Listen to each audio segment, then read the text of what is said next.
Good night. It's almost 9 p.m. on Friday, the 4th of November 2022. I'm going to be sharing with you the feast day today of St. Charles Borromeo, Cardinal. And I used to love going to that church in London. It wasn't my parish, but I spent an Easter vigil there in 1996. Beautiful Mass, Easter Vigil. Beautiful. In the name of the Father, and of the Son, and of the Holy Spirit. Amen. Prayer to my guardian angel. O angel of God, my guardian dear, to whom God's love commits me here, ever this night be at my side, to light, to guard, to rule and guide. Amen. Prayer to Saint Michael the Archangel. Saint Michael the Archangel, defend me in the day of battle. Be my safeguard against the wickedness and snares of the devil. May God rebuke him, I humbly pray. And do you, O Prince of the heavenly host, by the power of God, cast into hell Satan and all the other evil spirits who prowl through the world, seeking the ruin of souls. Amen.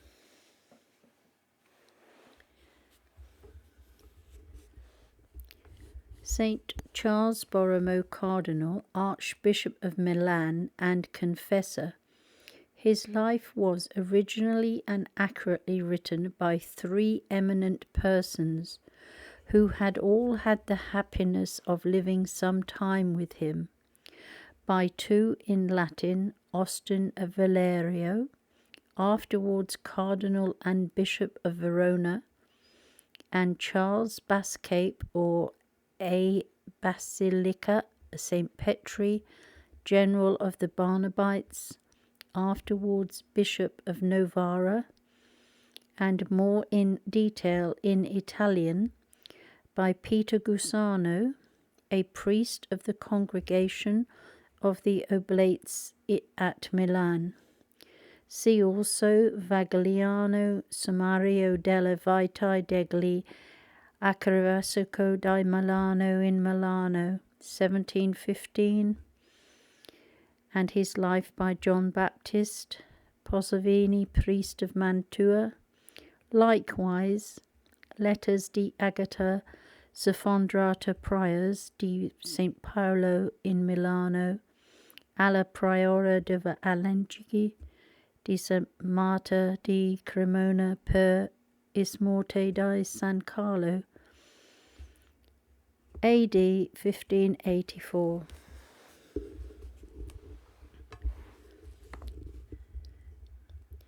St. Charles Borromeo, the model of pastors and the reformer of ecclesiastical discipline in these degenerate ages, was son of Gilbert Borromeo, Count of Arona, and his lady, Margaret of Medici, sister to John James of Medicis, Marquis of Marignan, and of Cardinal John Angelus of Medici, afterwards Pope Pius IV.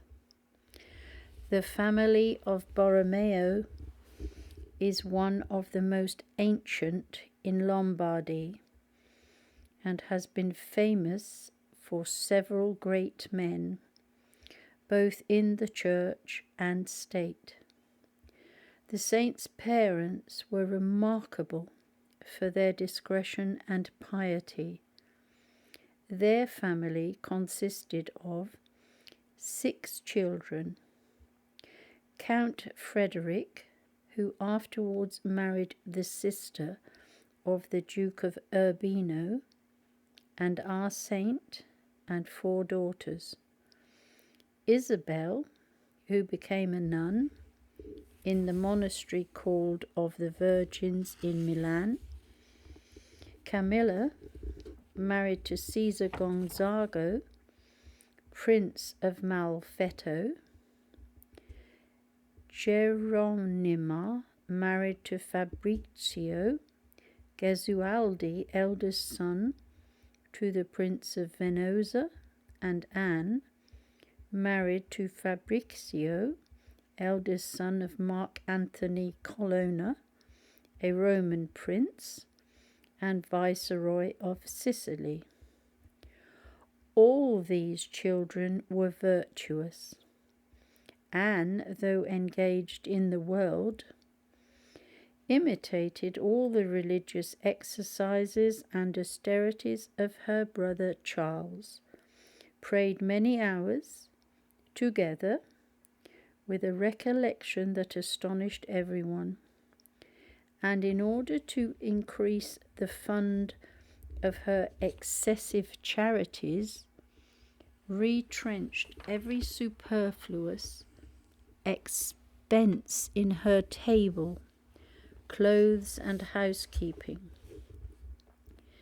By her virtue and the saintly education of her children, she was the admiration of all Italy and Sicily, and died at Palermo in 1582. St. Charles was born on the 2nd of October in 1538 in the castle of Arona, upon the borders of Lake Major, 14 miles from Milan. The saint in his infancy gave proofs of his future sanctity, loved prayer, was from the beginning very diligent in his studies, and it was his usual amusement to build little chapels, adorn altars, and sing the divine office. By his happy inclination to piety and love of ecclesiastical functions, his parents judged him to be designed by God for the clerical state, and initiated him in it as soon as his age would allow him to receive the tonsure. This destination was the saint's earnest choice, and though by the canons he was not yet capable of taking upon him an irrevocable obligation, both he and his father were far from the sacrilegious abuse of those who determine their children or make choice of the inheritance of Christ with a view merely to temporal interest or the convenience of their family. Charles was careful, even in his childhood, that the gravity of his dress and his whole conduct should be such as became the sanctity of his profession. When he was 12 years old, his uncle, Julius Caesar Borromeo, resigned to him the rich Benedictine abbey of SS Gratinian and Felin, martyrs in the territory of Arona, which had been long enjoyed by some clergymen of that family in Commendam. St. Charles, as young as he was, put his father in mind that the revenue, except what was expended on his necessary education at his studies for the service of the Church, was the patrimony of the poor, and could not be applied to any other uses, or blended with his other money. The father wept for joy at the pious solicitude of the child, and though during his son's nonage the administration of the revenue was committed to him, he gave this up to the young saint, that he might himself dispose of the overplus in alms, which he did with the most scrupulous fidelity in his accounts. St. Charles learned Latin and humanity at Milan, and was afterwards sent by his father to the University of Pavia, where he studied the civil and canon law under Francis Alciat, the eminent civilian. St. Charles, though, on account of an impediment in his speech and his love of silence, was by some esteemed slow, yet by the soundness of his judgment and a diligent application made good progress in it, and the prudence, piety, and strictness of his conduct rendered him a model of the youth in the university and proof against evil company and all other dangers, which he watchfully shunned. Such was the corruption of that place, that several snares were laid for his virtue, but prayer and retirement were his arms against all assaults, and the grace of God carried him through difficulties which seemed almost insurmountable. He communicated every 8 days after the example of his father, and shunned all connections or visits which could interrupt his regular exercises or hours of retirement. Yet was he very obliging to all who desired to speak to him. His father's death brought him to Milan in 1558. But when he had settled the affairs of his family with surprising prudence and address, he went back to Pavia, and after completing his studies, took the degree of doctor in the laws towards the end of the year 1559. A little before this, his uncle, the Cardinal of MEDICIS, resigned to him another abbey and priory, but the saint made no addition to his private expenses, so that the poor were the only gainers by this increase of his fortune. It was only with a view to the foundation of a college at Pavia that he accepted these benefices. When he had taken the degree of doctor, he returned to Milan, where he soon after received news that his uncle, the Cardinal of MEDICIS, by whom he was tenderly beloved, was chosen Pope on the 25th of December in 1559, in the conclave held after the death of Paul IV.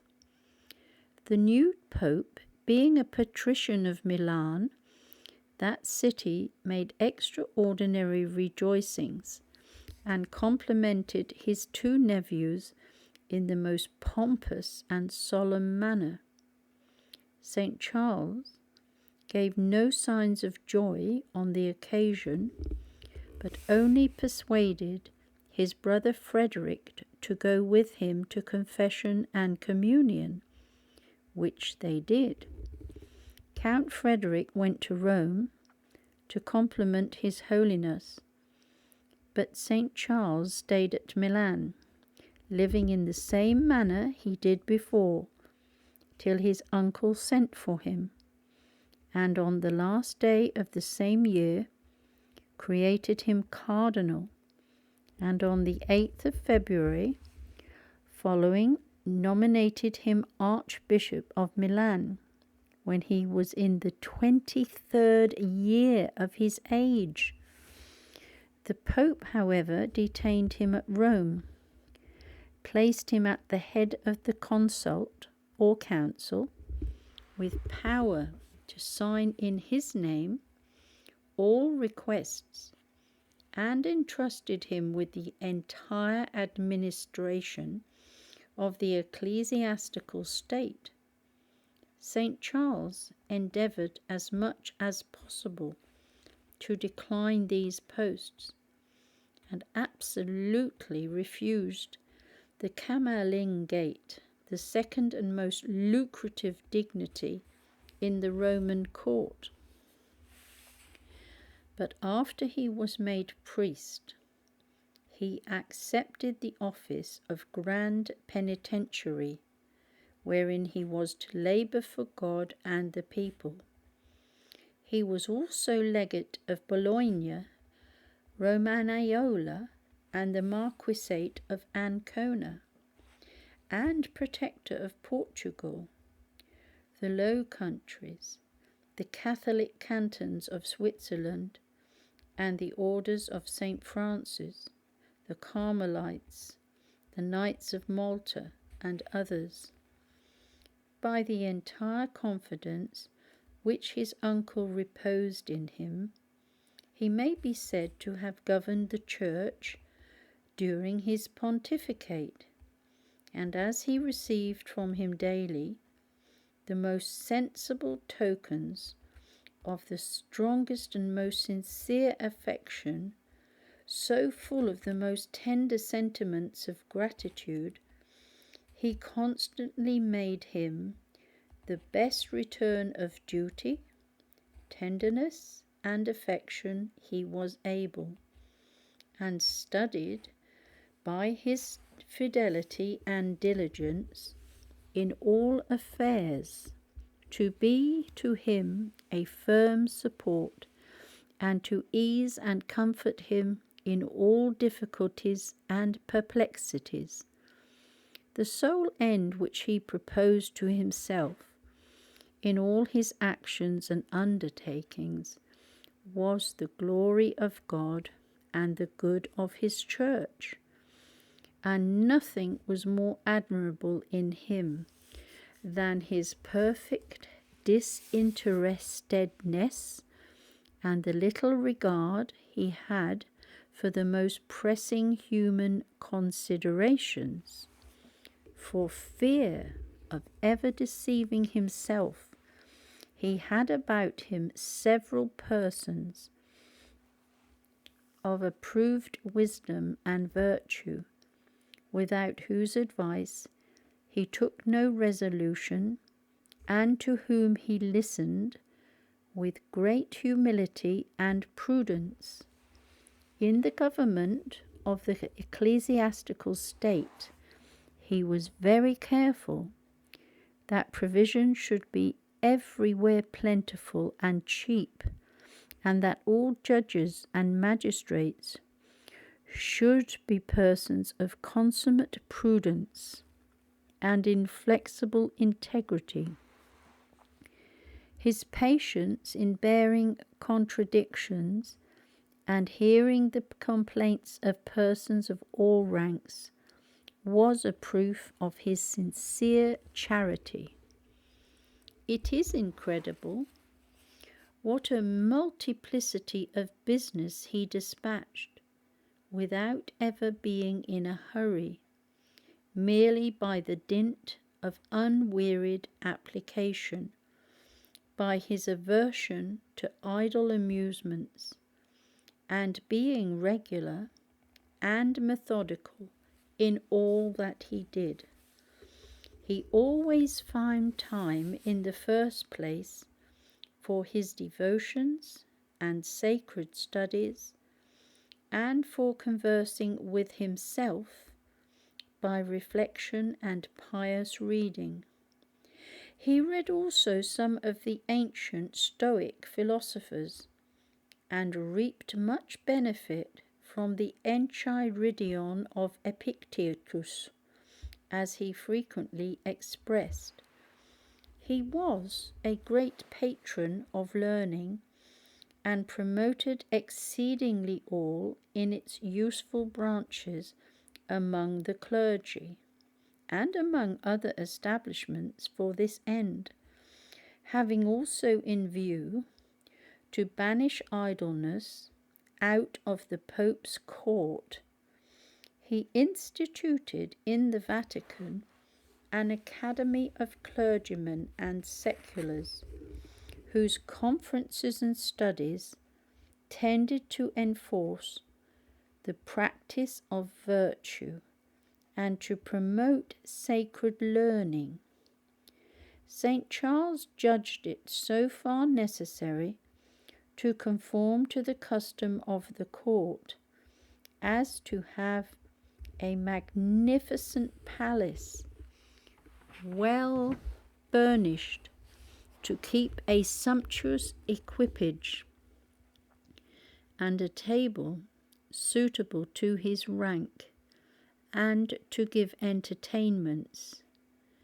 Yet he was in his heart most perfectly disengaged from all these things, most mortified in his senses, humble, meek, and patient in all his conduct, honoured and caressed by the whole Christian world, having in his power the distribution of riches and honours, and enjoying himself whatever the world could bestow. He considered in all this nothing but dangers, and far from taking any delight herein, watched with trembling over his own heart, lest any subtle poison of the love of the world should insinuate itself, and in all things sought only the establishment of the kingdom of God. Many are converted to God by adversity, but St. Charles, in the softest gale of prosperity, by taking a near view of the emptiness and arming himself against the snares of the world, became every day more and more disentangled from it, and more an inhabitant of heaven.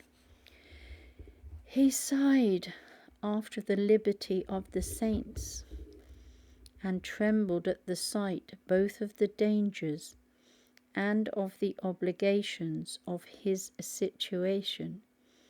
He also considered that obedience to the chief pastor fixed him for a time at a distance from the Church of Milan, the charge of which he had taken upon himself, and though he had provided for its government and the remedying of its disorders in the best manner he was able, by excellent regulations, by a suffragan bishop named Jerome Ferragata, which he sent thither to make the visitation and to officiate in his place, and by a vicar general of great experience, learning, and piety, called Nicholas or Manetto, who had formerly been Grand Vicar of Verona,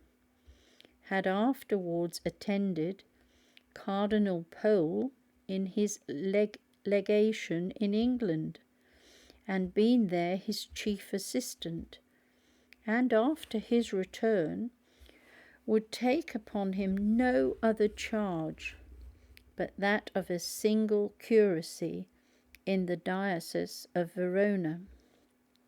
Yet St. Charles considered the duty of personal service and residence neither did the command of the Pope, by which he was obliged to attend for some time the government of the universal Church, for a greater good, and necessity make him easy. It happened that Bartholomew De Martyribus, the most pious and learned Archbishop of Braga, came from Trent to Rome to wait upon His Holiness. To him, as to a faithful servant of God, enlightened by him, and best able to direct others in perplexing circumstances, the saint opened his heart in the manner following. For this long time I have begged of God, with all the earnestness I am able, to enlighten me with regard to the state in which I live. You see my condition. You know what it is to be a pope's nephew, and a nephew most tenderly beloved by him. Nor are you ignorant what it is to live in the court of Rome. The dangers which encompass me are infinite. I see a great number, and there are a great many more which I do not discern. What then ought I to do, young as I am, and without experience, and having no part or ingredient of virtue, but through the divine grace, an earnest desire of obtaining it? The holy Cardinal proceeded to explain his difficulties and fears, then added, God has inspired me with a vehement ardour for penance, and an earnest desire to prefer his fear and my salvation to all things, and I have some thoughts of breaking my bonds and retiring into some monastery, there to live as if there were only God and myself in the world. This he said with an amiable sincerity, which charmed the director, who, after a short pause, cleared all his doubts, assuring him by solid reasons that he ought not to quit his hold of the helm which God put into his hands for the necessary and most important service of the universal church, his uncle being very old, but that he ought to contrive means to attend his own church as soon as God should open him a way to it. St. Charles, rising up, embraced him and said God had sent him thither for his sake, and that his words had removed a heavy weight from his heart, and he begged that God, who by his grace had shown him the station in which it was his will that he should labour in his service, would vouchsafe to support him in it by his divine grace. In November 1562, the saint's elder and only brother was carried off in the bloom of life and most flourishing fortune by a sudden fever. St. Charles, who had never forsaken him during his illness, bore his death, which overwhelmed all other friends with consternation and grief, with surprising resignation, the sentiments of a lively faith being stronger in him than those of flesh and blood.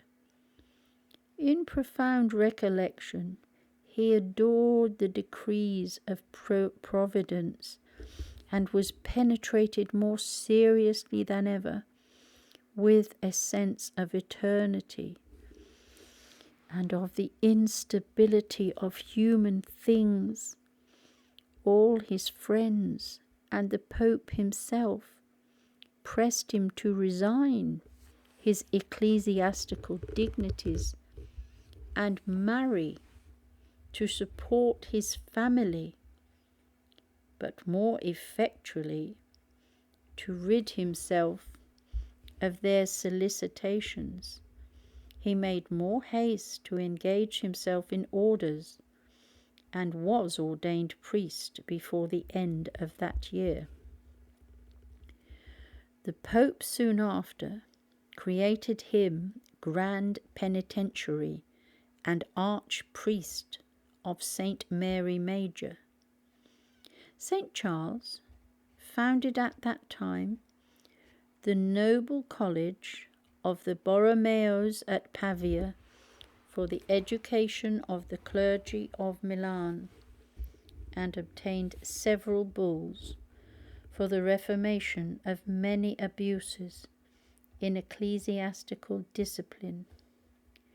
The Council of Trent, which had been often interrupted and resumed, was brought to a conclusion in 1563, the last session being held on the 5th of December, in which the decrees of all the former sessions under Paul III, Julius III, and Pius IV were confirmed and subscribed by 255 fathers, viz. 4 legates of the Holy See, 2 cardinals, 3 patriarchs, 25 archbishops, 168 bishops, 39 deputies of absent prelates, 7 abbots, and 7 generals of religious orders. Difficulties, which seemed insurmountable, had been thrown in the way, sometimes by the Emperor, sometimes by the King of France, sometimes by the King of Spain or others, and it was owing to the unwearied zeal and prudence, and doubtless to the prayers of St. Charles Borromeo, that they were all happily removed, who, in informing the prelates and princes of his uncle's sickness, engaged them, by his pressing solicitations, to hasten the close of that venerable assembly. No sooner was it finished, but St. Charles began strenuously to enforce the execution of all its decrees for the reformation of discipline. At his instigation, the Pope pressed earnestly all bishops to found seminaries according to the decree of the Council, and set the example by establishing such a seminary at Rome, the care of which was committed to the Jesuits. In opposition to the new errors, His Holiness published in 1564 the Creed, which bears his name, and commanded all who are preferred to ecclesiastical livings, dignities, and to subscribe the same. St. Charles had always about him several very learned and virtuous persons. His spiritual director in Rome was Father Ribera, a learned Jesuit, and by his advice he regulated his retreats and devotions. He had the greatest confidence in Father Forero during the year that he detained him in Rome before he returned to Portugal, and the saint conversed much with other pious and religious men, and was assisted by some in reviewing a course of theological studies. He retrenched his retinue, discharging the greatest part of his domestics, after handsomely recompensing every one of them. He neither wore any silk, nor allowed any in his family to do it. He banished all superfluities from his house and table, fasted once a week on bread and water, and made every day 2 meditations of an hour. Full of tenderness for his flock, he wrote every week long and most zealous and affectionate letters to his grand vicar, and sent some learned Jesuits thither to preach, whom he settled in the church of St. Vitus. Ormanetto began to build a seminary, published the Council of Trent, held a diocesan synod in which 1,200 persons were assembled, and made the visitation of the churches and monasteries of the city and part of the country. But finding it impossible to reform all abuses, he wrote to St. Charles, begging leave to return to his curacy, and representing to him that no other but himself could put things upon a proper footing. This advice pierced the good pastor to the quick, and he renewed his solicitations with his uncle with so much earnestness that he obtained leave to go to Milan, but only to hold a provincial council and make his visitation. King Philip II had settled upon St. Charles a yearly pension of 9,000 crowns, and confirmed to him the gift of the Principality of Auria, which he had before bestowed on his elder brother Frederic. The Pope, before his departure, created him a legate, a latere, through all Italy.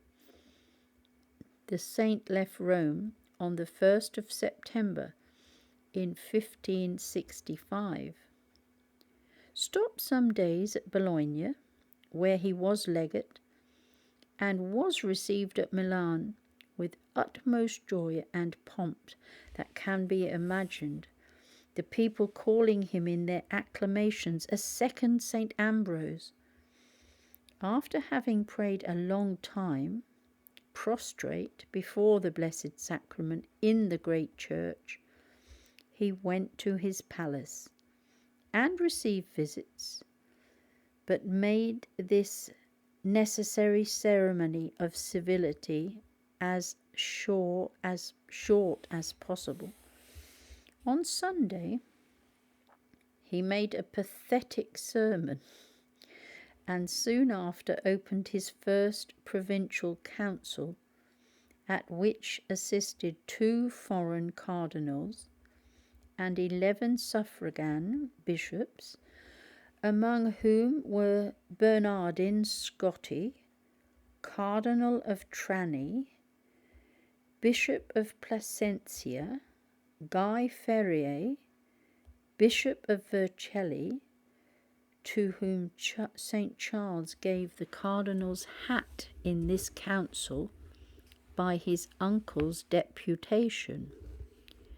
Jerome Vida, the famous Bishop of Alba, and Nicholas Sfondat, Bishop of Cremona, afterwards Pope Gregory XIV.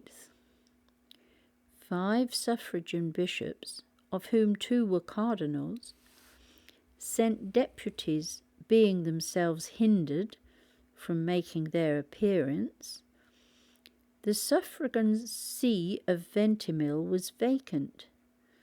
The dignity, majesty, and piety with which this council was celebrated by a young cardinal, only 26 years of age, and the excellence of its regulations for the reception and observance of the Council of Trent, for the reformation of the clergy, the celebration of the divine office, the administration of the sacraments, the manner of giving catechism in all parish churches on Sundays and holy days, and many other points surprised everyone.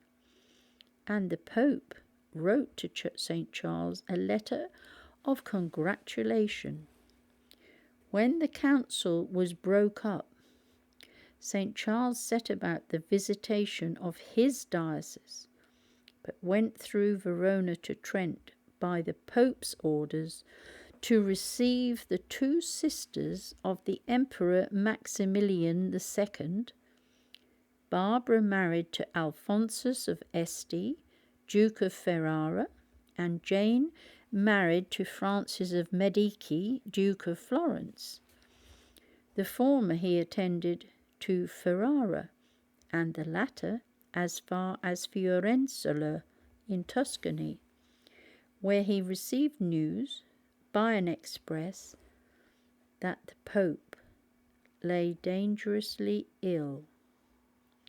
He hastened to Rome, and being informed by the physicians that his uncle's life was despaired of, he went into his chamber, and showing him a crucifix, which he held in his hand, said to him, "Most Holy Father, all your desires and thoughts ought to be turned towards heaven.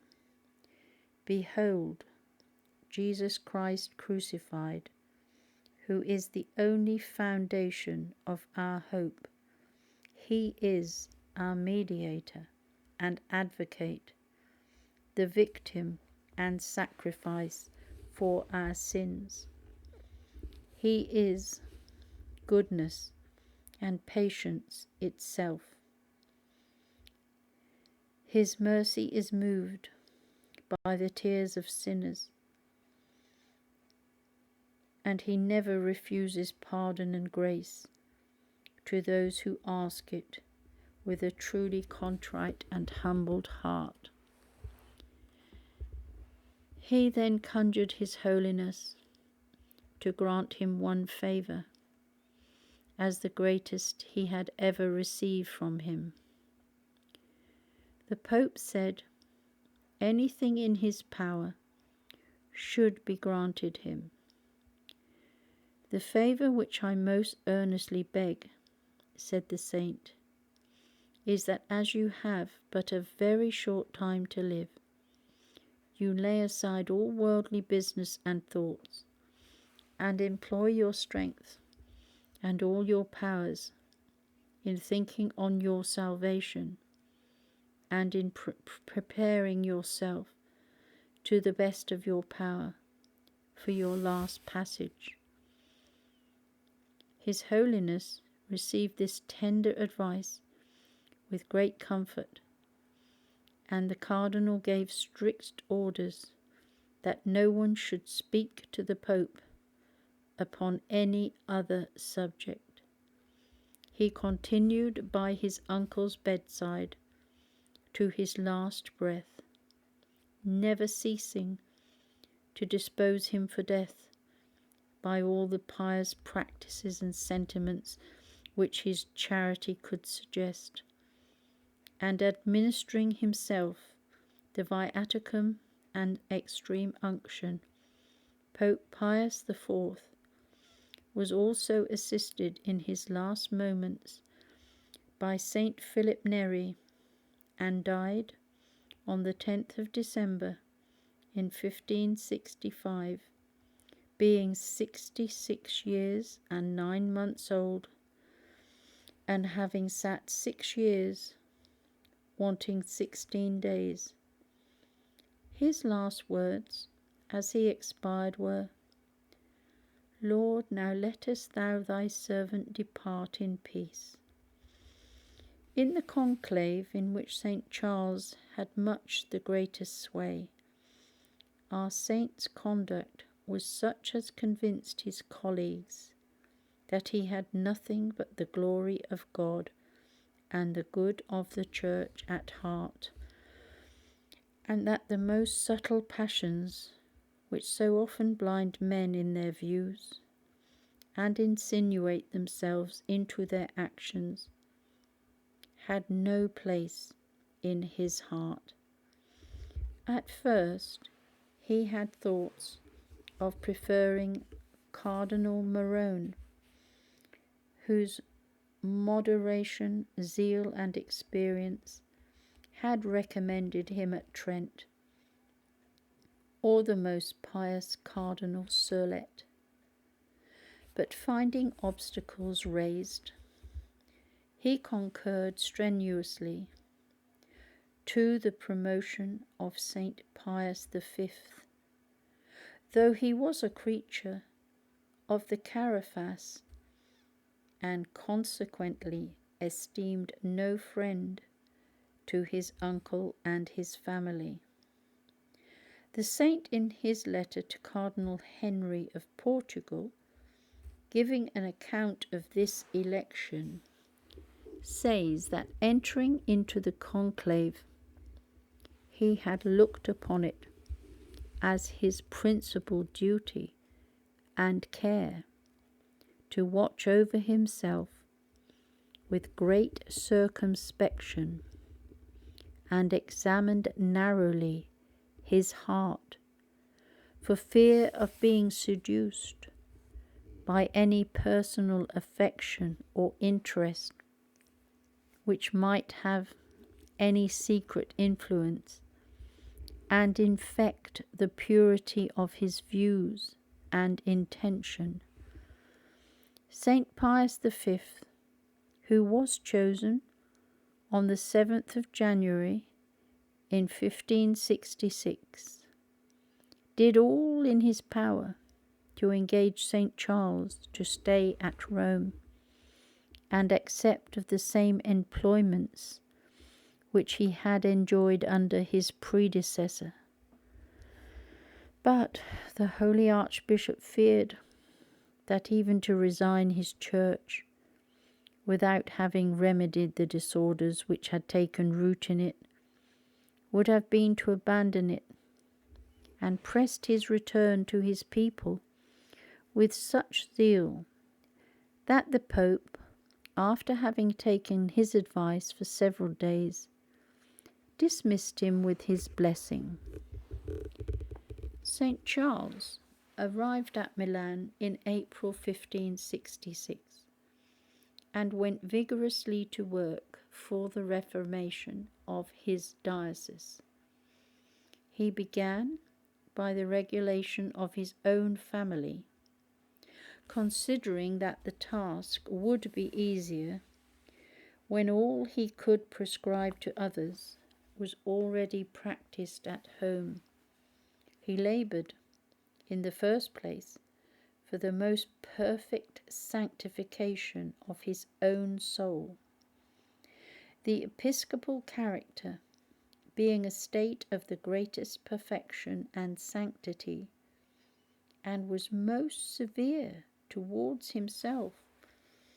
The austerities which he practised amidst the incredible fatigues of his apostolic life seem almost excessive. His fasts were at first moderate, that he might inure his body by degrees to greater severities, but for a long time he continued every week to increase them, out of an earnest desire of practising every means of advancing in the path of Christian perfection. Yet his austerities were discreet, and even at the end of his life, his strength seemed never to fail him for his functions. It seemed to redouble through his zeal, when extraordinary fatigues presented themselves, so that he never sunk under any burden, to exclude the perfection of secretly seeking his own will in his austerities, which he said was to corrupt our penance. He treated his body with an entire indifference, and ate either wheat or black bread or chestnuts, and drank either clear, dirty, or snow water, such as he met with where he came. For several years before his death, he fasted every day on bread and water, Sundays and holy days only excepted, on which he took with his bread some pulse, herbs, or apples, but never touched any flesh, fish, eggs, or wine, nor would he allow the water he drank to have been warmed. In Lent, he abstained even from bread and lived on dried figs and boiled beans. In Holy Week, his food was only a small bitter sort of peas, which he ate raw. The whole year he never ate oftener than once a day.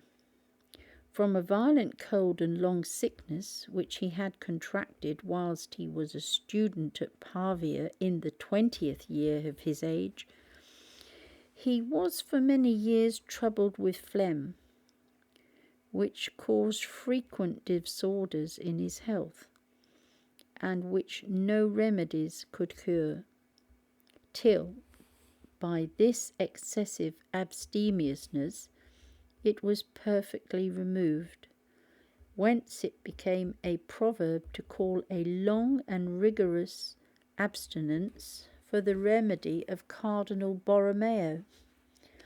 Pope Gregory the 13th commanded him by a brief to moderate his austerities.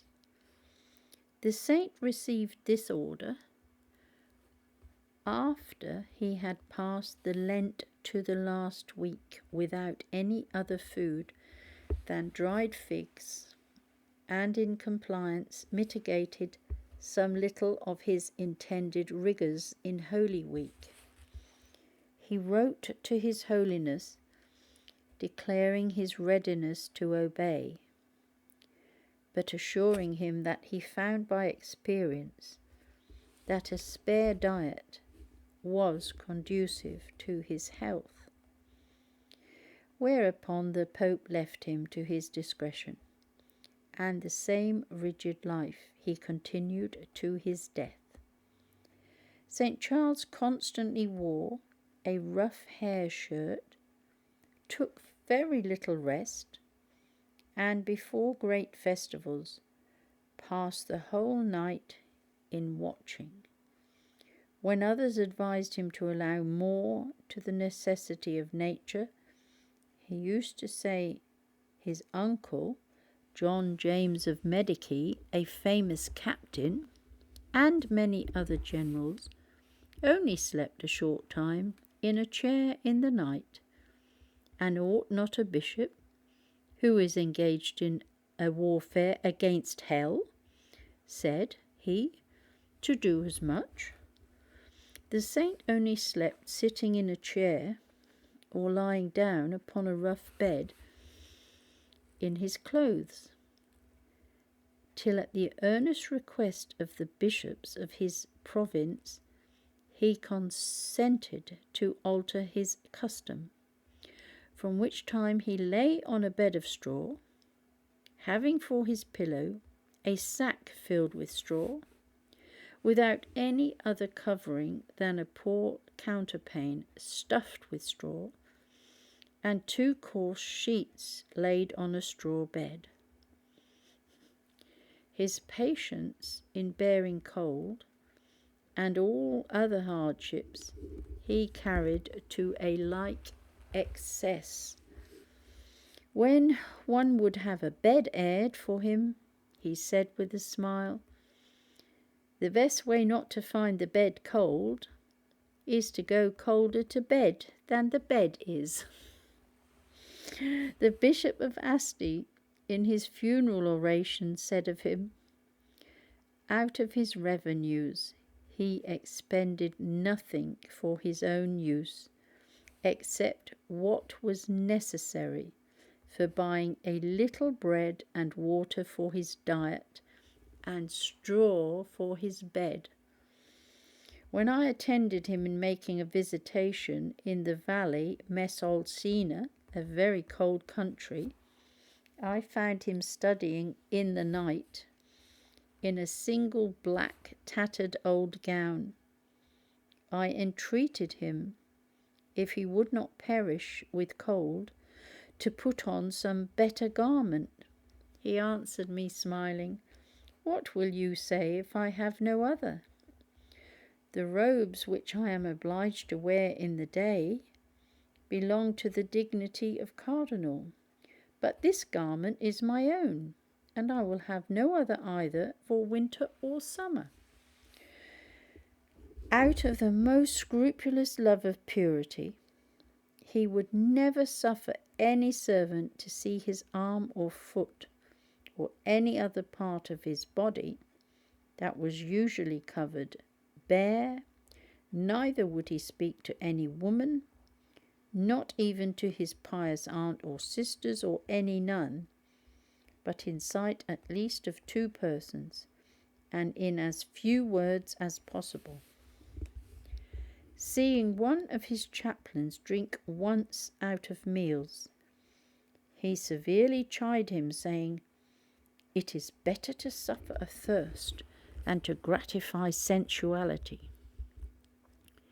His austerities are not mentioned as imitable, yet ought to excite all to the constant practice of some mortification, in order to keep the senses in due subjection, and to make our lives a constant martyrdom of penance. But the essential mortification is that of the will, and the passions, to which this exterior is a great help. How eminently St. Charles excelled herein appears by his humility, meekness, and entire disengagement from all earthly things. So deeply was he grounded in the knowledge and contempt of himself, that the highest honours which he enjoyed under his uncle made no impression upon his mind. He regarded them as burdens, and declined all except those which he was obliged to accept for the good of the Church and the salvation of souls. In his undertakings, he never suffered anything to be ascribed to himself but faults. At Milan, he removed out of his palace the fine sculptures, paintings, and hangings, and especially the arms of his family, which some had put up before his arrival. Nor would he suffer his name or the arms of his family, but only those of his bishopric, to be set up upon any edifices which he raised. Under his robes he wore a very poor garment, which he called his own, and which was so mean, and usually so old and ragged, that once a beggar refused to accept of it. His servants he chiefly employed in other affairs, but did everything for himself that he could, and it was his delight even to serve others, though he did this in such a manner as never to do anything unbecoming his dignity, being sensible what he owed to his rank. The least shadow of praise or flattery was most hateful to him. All supernatural favours and interior graces and consolations which he received in prayer, he was most careful to conceal, and he had a little cell in the garrets of his palace, at a distance from the chambers of others, to which he often retired. He never spoke of his own actions unless to ask advice or to condemn himself. It was an extreme pleasure to him to converse with and to catechize the poor, which he did among the poor inhabitants of the wildest mountains. The Bishop of Ferrara, coming to meet him, when he was occupied in the visitation of a poor valley, found him sick of an ague, lying on a coarse bed in a very poor cottage.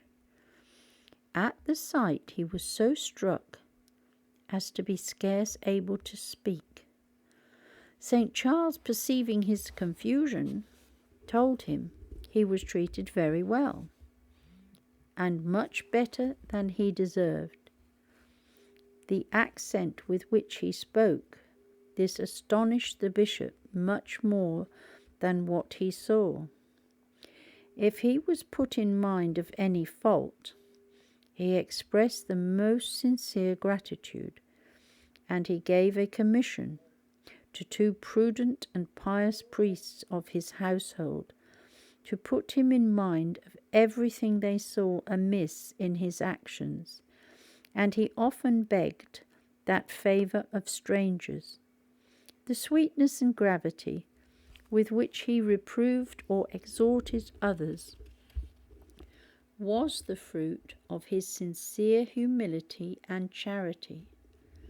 From his childhood mildness seemed to form his character, and even in his youth he seemed never to feel any emotion of anger against schoolfellows or others. This virtue was daily more and more perfected in him as he advanced in the victory over himself. The most atrocious injuries, even accusations, sent to the King of Spain against him, and the blackest actions of ingratitude never discomposed his mind, and defamatory libels published against him he burnt without reading them or inquiring after the authors.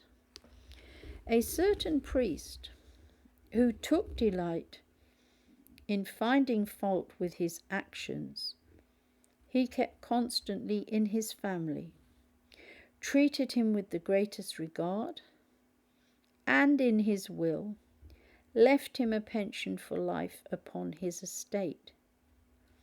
The saint's tongue was always the interpreter of his heart. His candour and sincerity appeared in all his words and transactions, and his promises were inviolable. The confidence which everyone on this account reposed in him showed the incomparable advantage which a character of strict sincerity and veracity gives over lying and hypocrisy, which the saint could never bear in anyone. He refused dispensations and grants, which seemed unjust, with invincible firmness, but with so much sweetness as to make the parties themselves enter into his reasons. The management of his temporalities he left entirely to stewards of approved probity and experience, whose accounts he took once a year. To inspire his clergy with the love of holy poverty, he severely reproved even bishops who discovered a spirit of interestedness, and he used to repeat to them the prayer of St. Austin, who often begged of God that he would take from his heart the love of riches, which strangely withdraw a man from the love of God, and alienates his affections from spiritual exercises, certainly nothing can be baser in a minister of the altar, or more unworthy and more contrary to his character than that of foul passion. When others told him he ought to have a garden at Milan to take the air in, his answer was that the Holy Scriptures ought to be the garden of a bishop. If any spoke to him of fine palaces or gardens, he said, "We ought to build and to think of eternal houses in heaven." When he came to reside at Milan, though his revenues when he left Rome amounted to above 100,000 crowns a year, including his legations or governments, he reduced them to 20,000 crowns, for he reserved nothing besides the income of his archbishopric, the pension which the King of Spain had granted him, and a pension upon his own estate. His other benefices he resigned, or converted into colleges and seminaries for the education of youth. He made over the marquisate of Romgonora to Frederic Ferrier, his kinsman, and his other estates in the Milanese to his uncles, the Counts of Borromeo, those estates being feoments or perpetual entails in the family, though his for life. The Principality of Auria in the Kingdom of Naples, which yielded him 10,000 ducats a year for his life, he sold for 40,000 crowns, which sum was brought to his palace according to the terms of the sale. But he could not bear the thought of a treasure lodged in a bishop's house, and ordered his almoner to distribute the whole without delay among the poor and the hospitals. When the list which the almoner showed him for the distribution amounted by mistake to 42,000 crowns, the saint said the mistake was too much to the advantage of the poor to be corrected, and the 42,000 crowns were accordingly distributed in one day. When the officers of King Philip II seized the castle of Arona for the crown, in which a garrison was always kept, and which was the most honourable title of the family of Borromeo and of the whole country, the saint could not be prevailed upon to send any remonstrances to the court, or to make interest to recover it. Upon the death of his brother Frederic, he caused the rich furniture, jewels, paintings, and other precious effects to be sold at Rome, Milan, and Venice, and the price, which amounted to 30,000 crowns, he gave to the poor. When he came first to reside at Milan, he sold plate and other effects to the value of 30,000 crowns, and applied the whole sum for the relief of distressed families in that diocese. Count Frederic's widow, Virginia of Ruera, left him by will a legacy of 20,000 crowns, which he made over to the poor, without touching a farthing of it.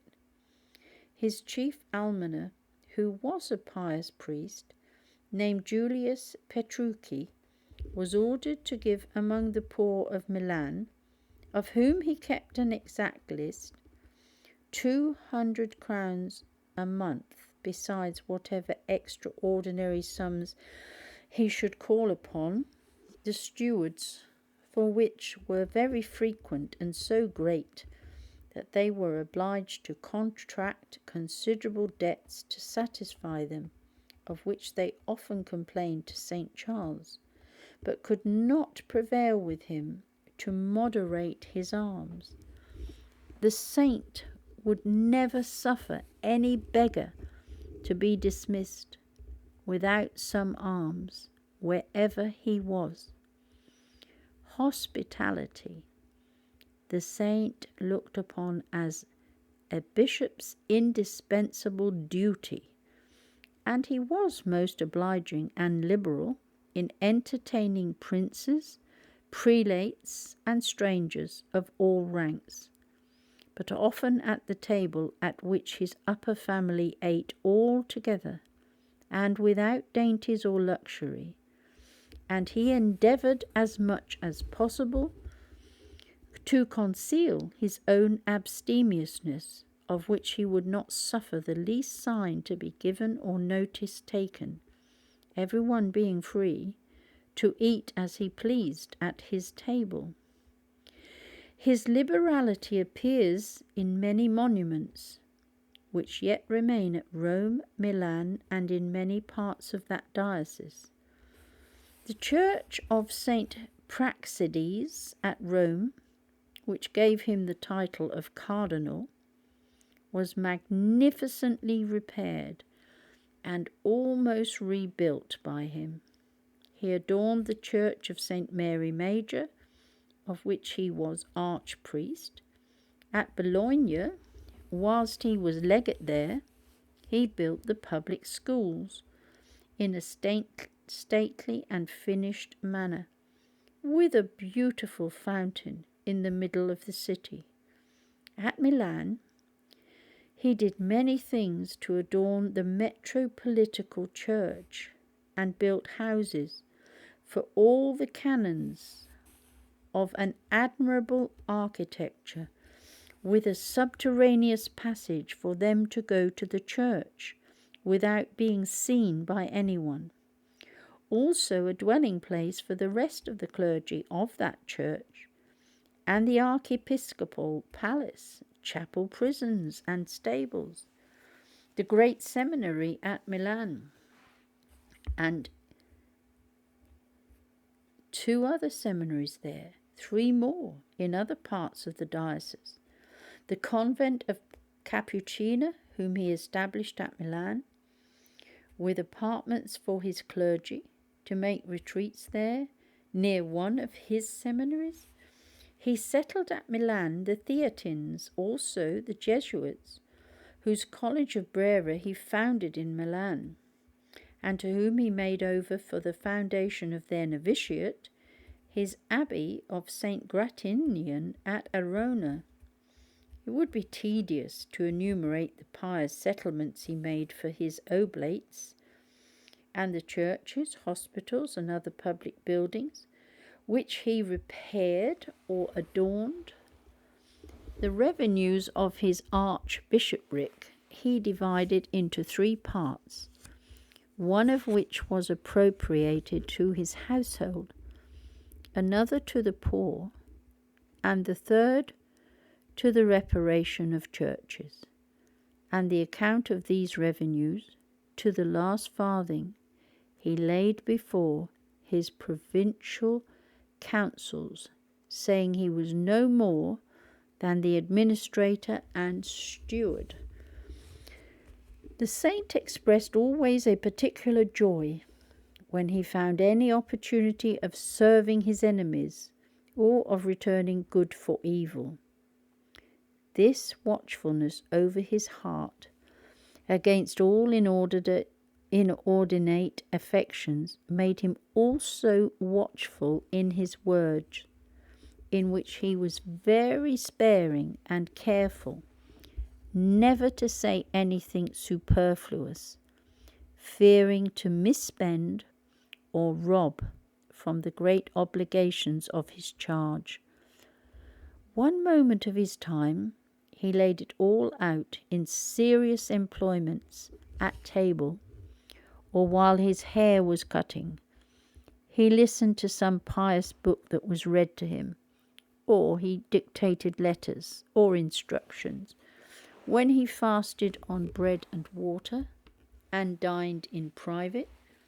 He ate and read at the same time, and on his knees when the book was the Holy Scriptures, and at the same time his cheeks were often watered abundantly with his tears. After dinner he gave audience to his country vicars and curates instead of conversing. In his journeys he always either prayed or studied on the road, and in the regular distribution of his time allowed himself none for recreation, finding in the different employments of his charge both corporal exercise and relaxation of the mind sufficient for maintaining the vigour of the mind and health of the body. He said that a bishop ought never to take a walk, either alone or with others. Certain persons telling him that a very experienced and pious director said a person ought generally to allow himself 7 hours for rest every night, he said, bishops must be exempted from that rule. When some persons told him he ought to read some newspapers in order to be acquainted with certain public transactions for his own conduct on certain occasions, and might spare now and then 3 or 4 minutes for this, he made an answer that a bishop ought totally to employ his mind and heart in meditating on the law of God, which he cannot do who fills his soul with the vain curiosities of the world, and he attends more easily to God who hears least of them.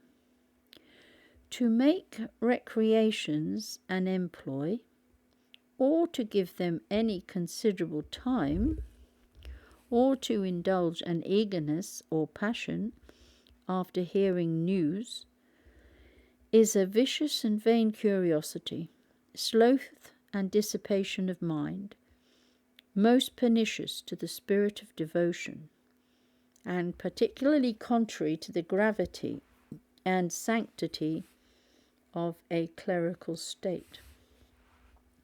Motives of charity to ourselves or others may sanctify some small degree of such amusements or actions which St. Charles' great dignity and authority allowed him, the happy liberty of entirely retrenching and practising in the world a virtue no less severe than that of the most austere penitential religious order. It was a rule which he invariably observed to go every morning to confession before he said Mass, and to make a spiritual retreat twice every year, in each of which he made a general confession for the time since his last spiritual exercises, after employing many hours on his knees in astonishing sentiments of compunction. He accused himself of at least failings and omissions with abundance of tears. His confessors at Milan were Father Francis Adorno, a very pious Jesuit, and an interior man whom he had invited from Genoa, under whose directions he most frequently made his retreats, but sometimes under Father Alexander Saulo, a Barnabite, afterwards Bishop of Pavia, of whose virtue and prudence he had from the experience the highest opinion. The first retreat and general confession which he made with this holy director in 1568 The saint ever after called his conversion to God. So great was the spiritual profit which he repeated from it. But St. Charles's ordinary confessor was Mr. Griffith Roberts, a Welshman, a canon and theological of the great church.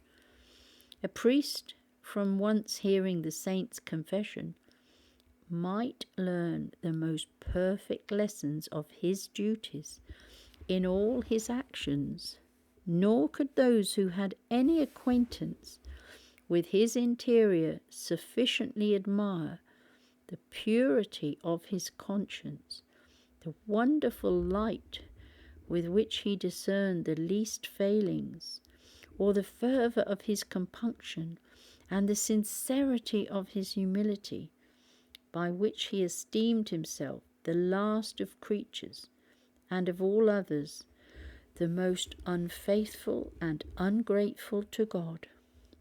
It happened once that in giving the Holy Communion at Brescia, by the fault of him who served at Mass, he let the host fall, for which in the deepest compunction and humiliation he fasted most rigorously 8 days, and abstained 4 days from saying Mass.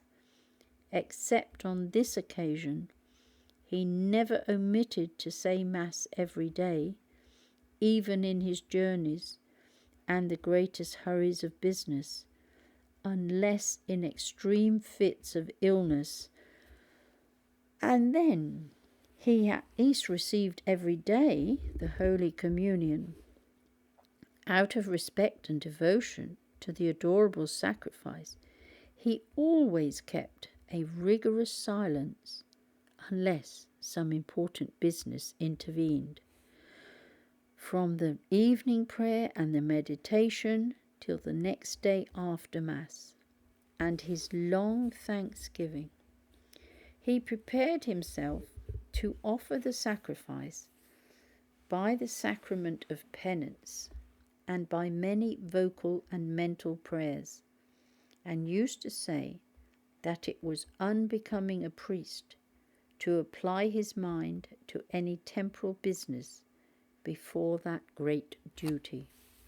He always recited the divine office on his knees, with his head bare, and his soul seemed all the while absorbed in God. The better to fix his attention, he never said any part of it by heart, but read it all in the breviary, which practices he recommended to all his clergy.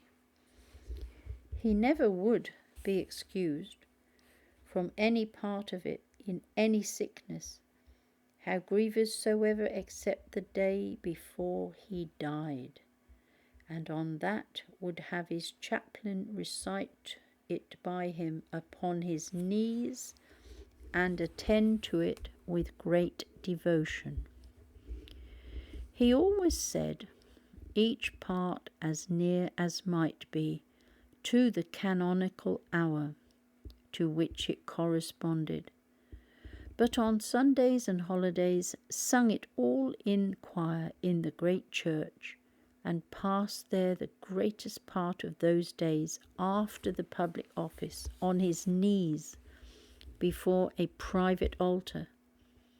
He had an extraordinary devotion to the Blessed Virgin, under whose patronage he put all his colleges. He had a singular devotion to St. Ambrose and the other saints of his church, and had great veneration for holy relics. He carried always about him, among others in a gold cross, a particular particle of the true cross of Christ, and a small image of St. Ambrose. He always kept with great respect a little picture of Bishop Fisher, who was put to death for his religion under Henry VIII in England. The Passion of Christ was a constant object of his devotion and meditations. At Rome, he frequently spent 5 hours together on his knees in the chapel of the Holy Pillar, in the church of St. Praxedes, and so in other places of devotion, sometimes whole days or nights. Having once passed the night in the church of St. Sebastian at the catacombs, he spent the day following in that of St. Agnes. But was most astonishing and edifying was the extraordinary exterior and interior recollection with which he prayed, his extreme care that neither persons nor business, unless in some pressing necessity, should interrupt or disturb him at that time, and his watchfulness over his eyes and all his senses made it easy for his soul to remain totally absorbed in the divine presence, and condemned those who, by neglecting these precautions and the due preparation of their souls, present themselves before God rather to mock him than to pray. The foot of the altar was the centre of this saint's delight, as he sometimes called it. When he was drawn away, he left his heart there in desire to continue praying to God without interruption, the homage of praise and love, and imploring his mercy. He never said any prayer or performed any religious ceremony with precipitation. Whatever business of importance he had upon his hands, how much soever he was pressed for time, or how long soever his functions continued, which was sometimes from morning till late in the night, in giving audience, and in the greatest hurry of exterior affairs, his very countenance, all his words, and his modesty showed his mind to be perfectly recollected in God, the centre of his heart, his repose, strength, and comfort. From this spirit of prayer and the ardent love of God which burned in his breast, his words infused a certain spiritual joy into others, gained their hearts, and kindled in them a strong desire of persevering in virtue and cheerfully suffering all things for its sake. One word spoke by him frequently so animated slothful or desponding priests that they counted labours their gain and braved dangers without fear. St. Philip Neri testified that he once saw the saint's countenance shining with a heavenly brightness. The practice of always walking in the divine presence he strongly recommended as the principal means of attaining to Christian virtue. To a gentleman who begged he would prescribe him the rules of advancing in piety, he gave this answer: He who desires to make any progress in the service of God must begin every day of his life with new ardour, must keep himself in the presence of God as much as possible, and must have no other view or end in all his actions but the divine honour. The saint who laboured so strenuously for the sanctification of his own soul began the reformation of his diocese by the regulation of his own family, including the vicars and officers of their courts.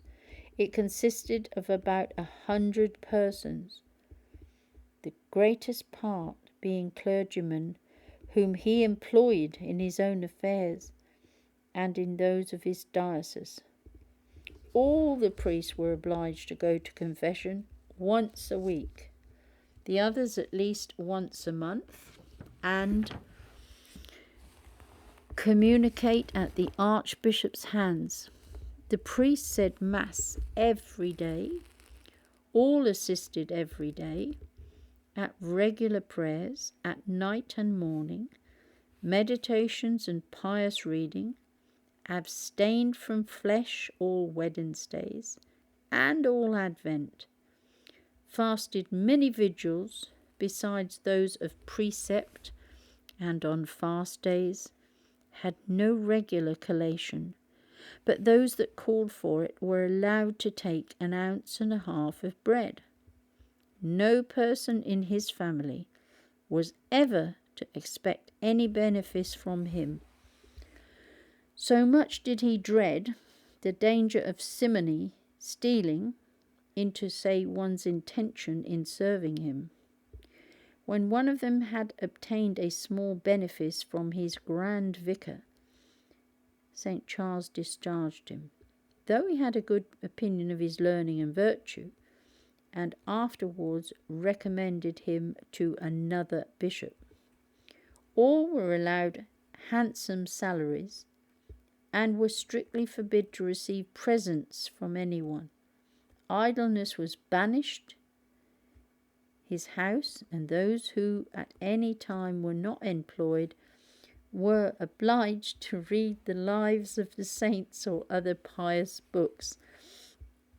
St. Charles had about him persons of the greatest learning and piety, whose advice he took in all matters of moment, and he took no resolution of importance without having earnestly implored the light of heaven by his own and others' prayers, whence his resolutions were most prudent and happy. His household was a most regular community, and all dined together in a common refectory.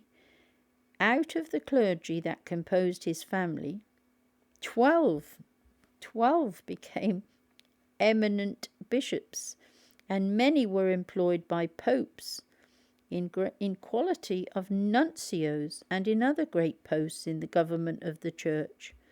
Ormanetto, his grand vicar, who was afterwards Bishop of Padua, had 2 other assistants who were also grand vicars, for St. Charles established a vicariate that things might be done with deliberation and counsel, which many other bishops imitated. He also appointed 60 foraneous or country vicars, whose authority and commission was limited by particular mandates.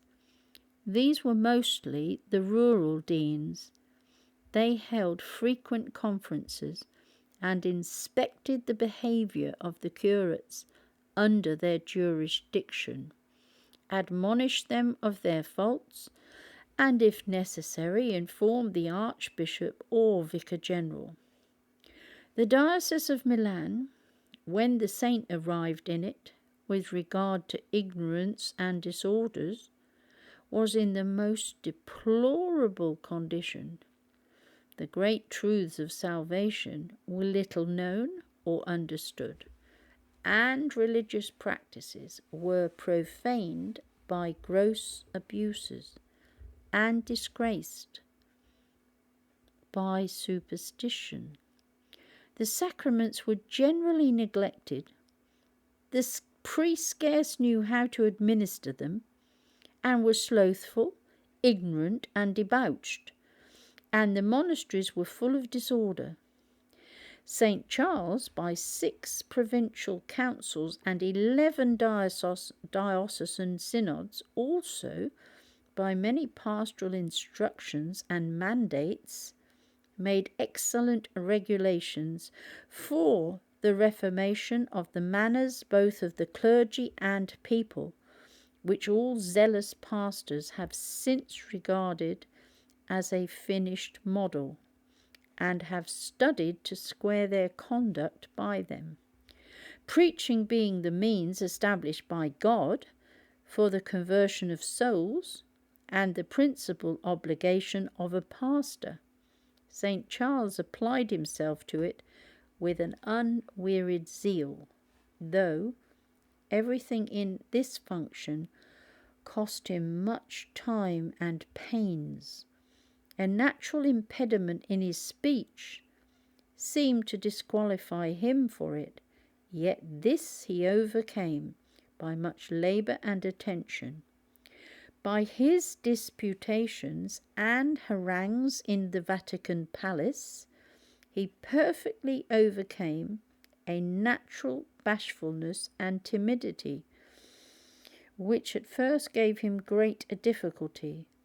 It was a more painful task still to break a custom of speaking his discourses too fast, and of conquering a thickness of speech and other impediments. But his pains were at length crowned with incredible success. The composition also cost him a great deal of study, though an excellent judgment compensated this difficulty. That liveliness of genius, whose sprightly thoughts, witty turns, and beautiful flowers, which we admire in the Basils and the Chrysostom's, seemed not to be his talent, but zeal, sincere piety, and thorough acquaintance with the lessons and motives of Christian virtue could not fail to qualify him for this function. His sermons were solid and pathetic, and he spoke with a vehemence which strongly affects a soul, and with an unction which always penetrates the heart. Whilst those preachers who tickle the ears with the harmonious turn of their periods were dry and barren, the saint's sermons produced, wherever he came, infinite fruits among all ranks of people.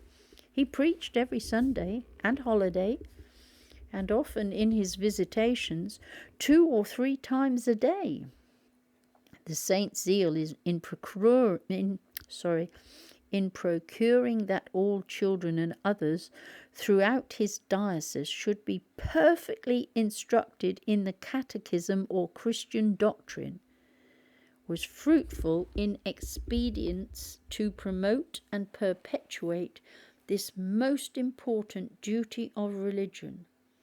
Not content with strictly enjoining all parish priests to give public catechism every Sunday and holiday, he established everywhere, under admirable regulations, schools of Christian doctrine, which amounted to the number of 740, in which there were 3,040 catechists and 40,098 scholars, as Gisuano testifies. The congregation of regular clerks, called Barnabites in Milan, abounding at that time with spiritual and interior men, the saint conceived a particular esteem and affection for this order, and employed very much these good religious men in the most important spiritual functions. To supply his diocese with good pastors, he founded many colleges and seminaries. Excuse me a moment.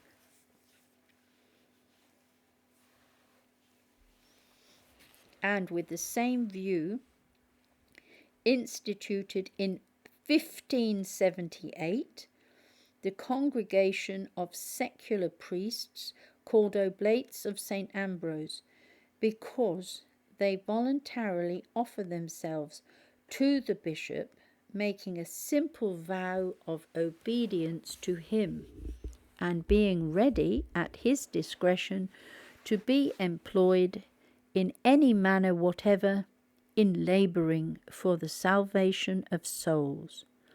St. Charles made excellent regulations for their frequent conferences in all parts of the diocese under proper superiors who assembled them together, also for their exercises, private conduct and government. For their chief house he gave the church of the Holy Sepulchre, with a convenient contiguous building, where a certain number always reside, to be made ready for any commission or emergency, Out of these oblates he chose his oblast curates and vicars, and employed others in a particular missions, and other important services. His great seminary, which he had first committed to the care of the Jesuits, he took from them, with their free consent, and put it in the hands of the oblates.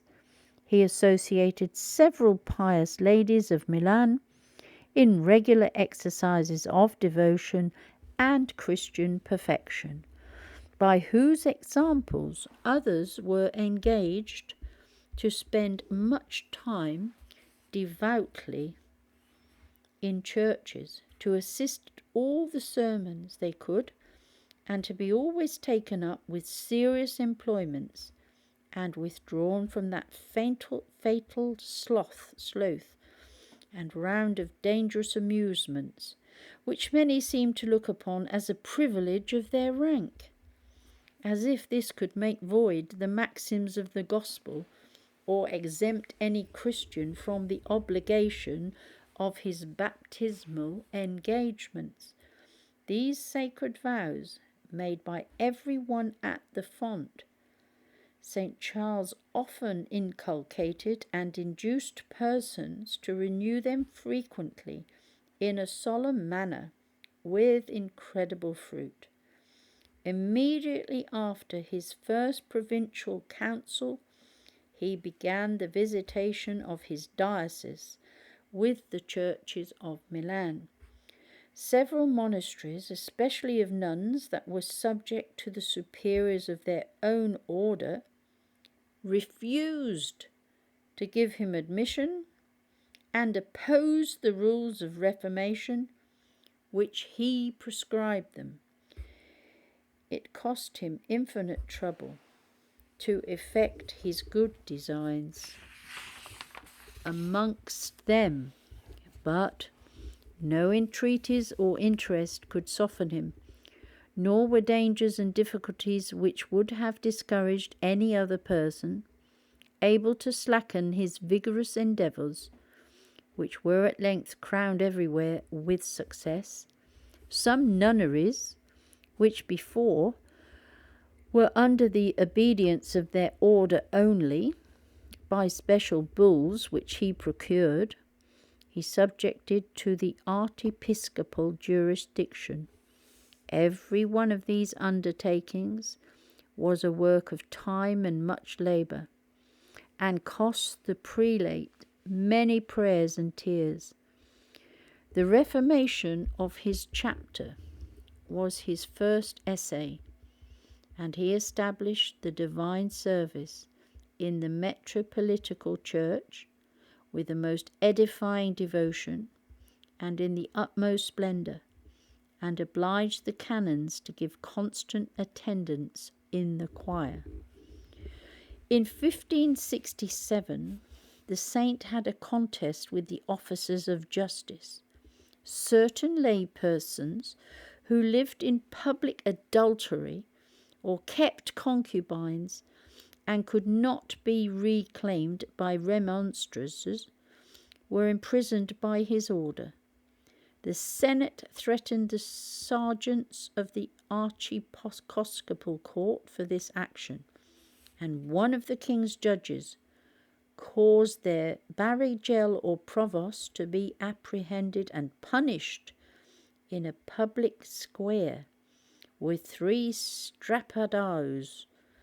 The archbishop treated with the magistrates with great calmness and meekness, but after much deliberation declared the judge, the king's fiscal, the notary, and jailer excommunicated for having seized and punished an officer of the ecclesiastical court. Philip II, to whom both parties made their complaint, ordered the affair to be left to the Pope's decision, to whom a senator was sent as deputy to plead the cause, and the Duke of Albuquerque Governor of Milan, expressed an extreme displeasure at the treatment of the Archbishop's officer. In the meantime, St. Charles set out in October to perform the visitation of the three valleys of Levantine, Bregno, and Ripari, subject to the three Swiss cantons of Uri, Switz, and Underwald, for the See of Milan is extended to the Alps as far as Mount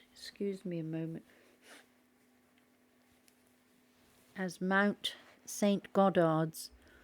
Not to give umbrage to the temporal sovereignties, he entreated each to send a deputy to accompany him through their territories, which they did in a very obliging manner.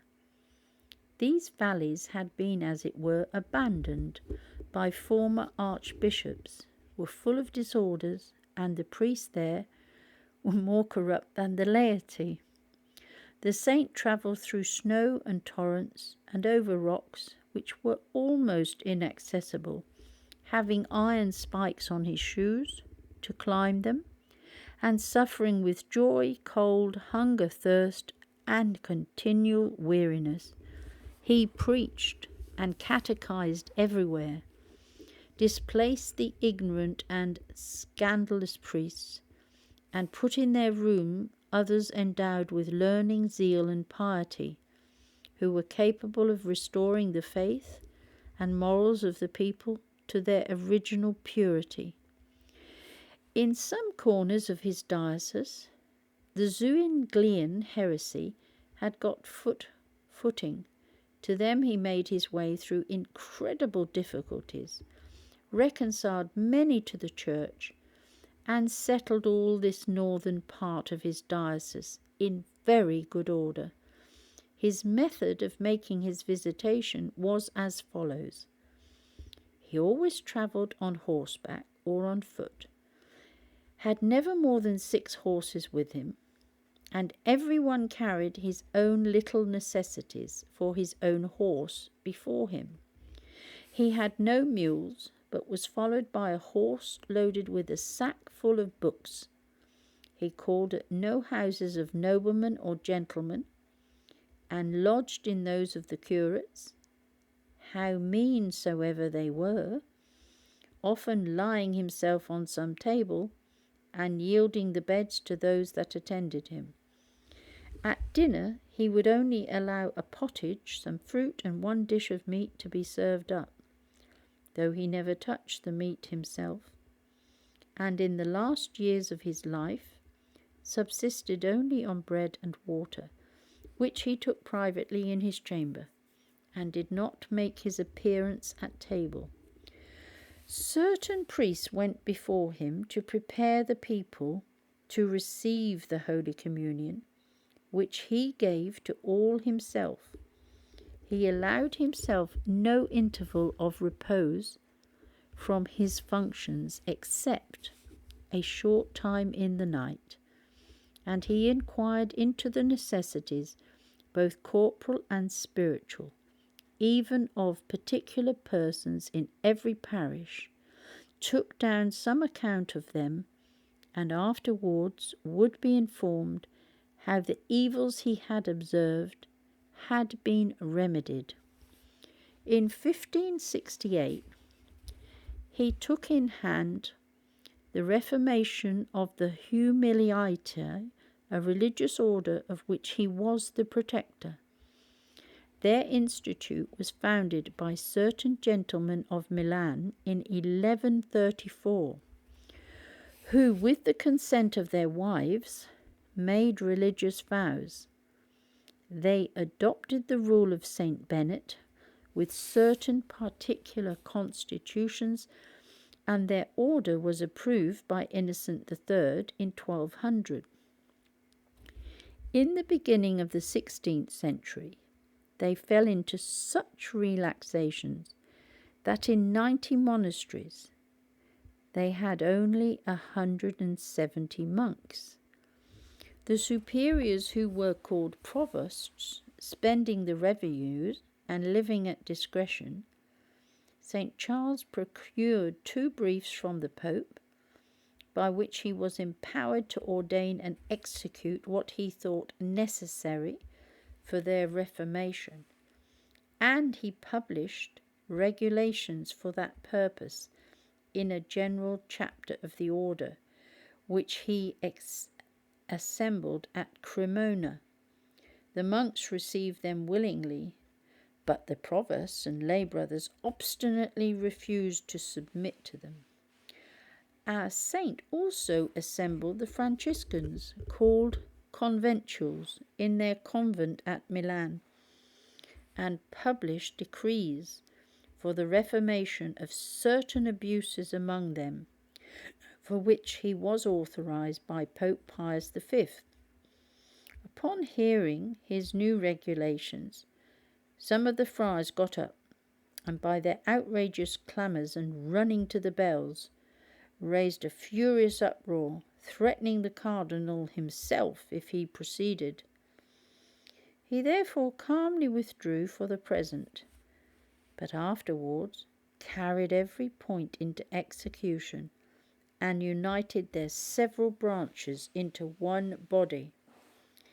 In many particular commissions of popes to reform abuses in distant cities or in religious bodies, he showed such prudence and disinterested piety and zeal as to seem rather an angel than a man.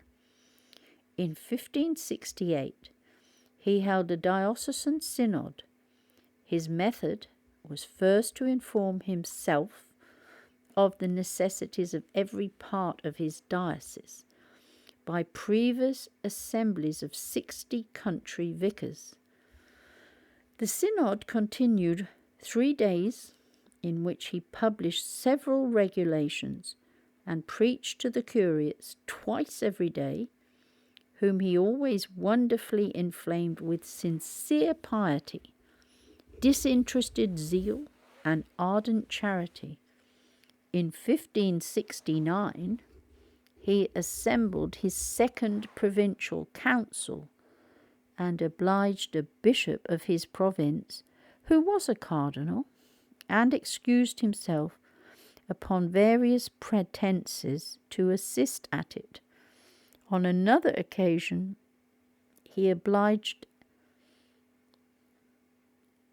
a bishop to come from an embassy in which he was employed by his prince to the council, and even to quit his secular embassy and reside in his diocese. Hearing that one of his suffragans had said in company that he had nothing to do, the saint sent to him a prefect of his household to represent to him the necessities of his flock and the obligations of his charge. The bishop answered him coldly that Cardinal Borromeo required too much. The saint was extremely grieved at his insensibility and neglect, and wrote him a letter of several leaves, in which he summed up various obligations of the episcopal charge, repeating almost after each of them, "Shall a bishop ever say that he has nothing to do?" The tranquillity which Charles had for some time enjoyed stirred up the malice of the enemy of souls, and the storms which were formerly raised against the saint were renewed with greater fury than ever upon the following occasion. The collegiate church of St. Mary de la Scala, so called from the foundress, Beatrice de la Scala, wife of Barnaby Visconti, Lord of Milan,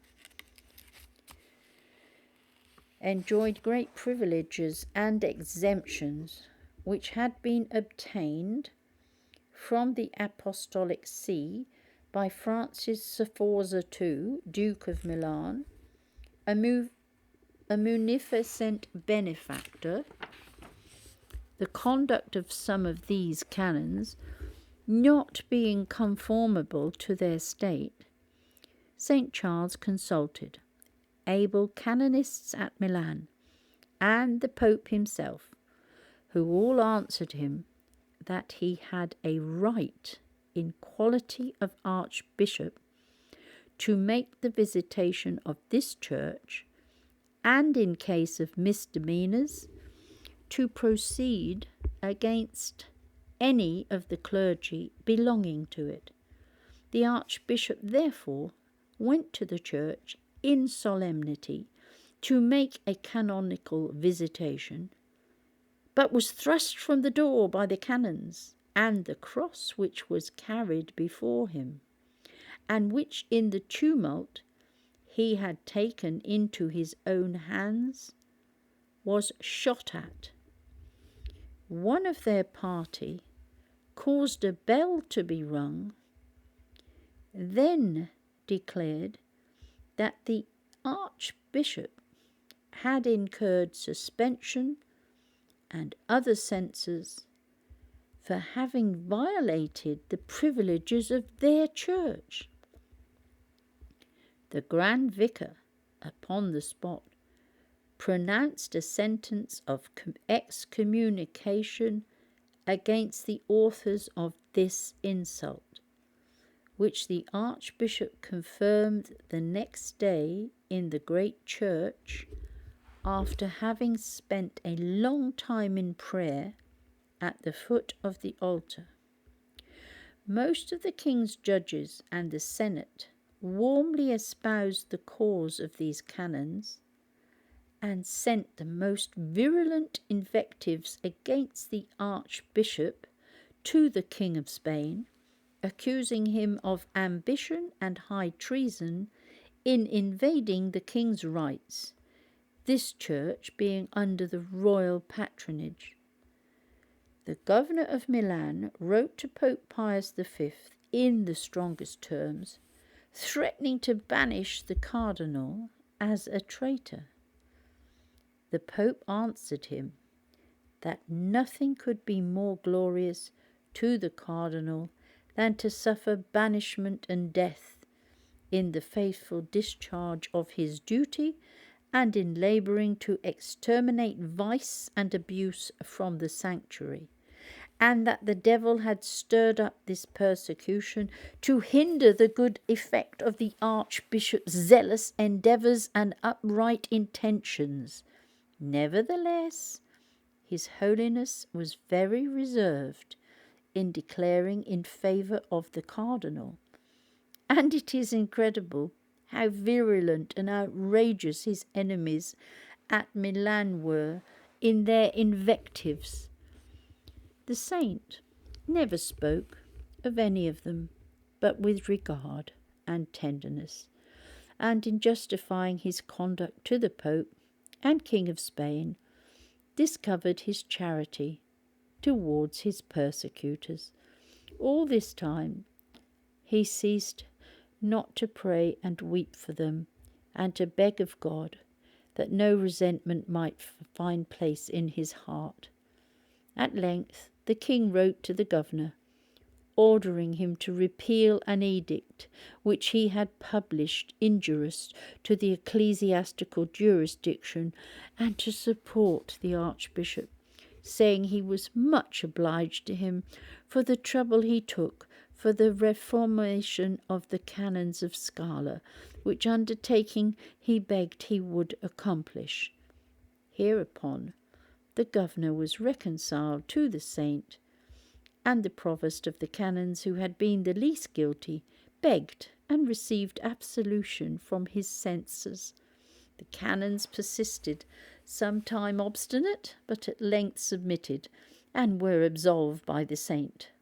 The Pope insisted that the most guilty persons who had shot at the cross should be punished in an exemplary manner, but by many earnest solicitations the saint at length obtained their pardon.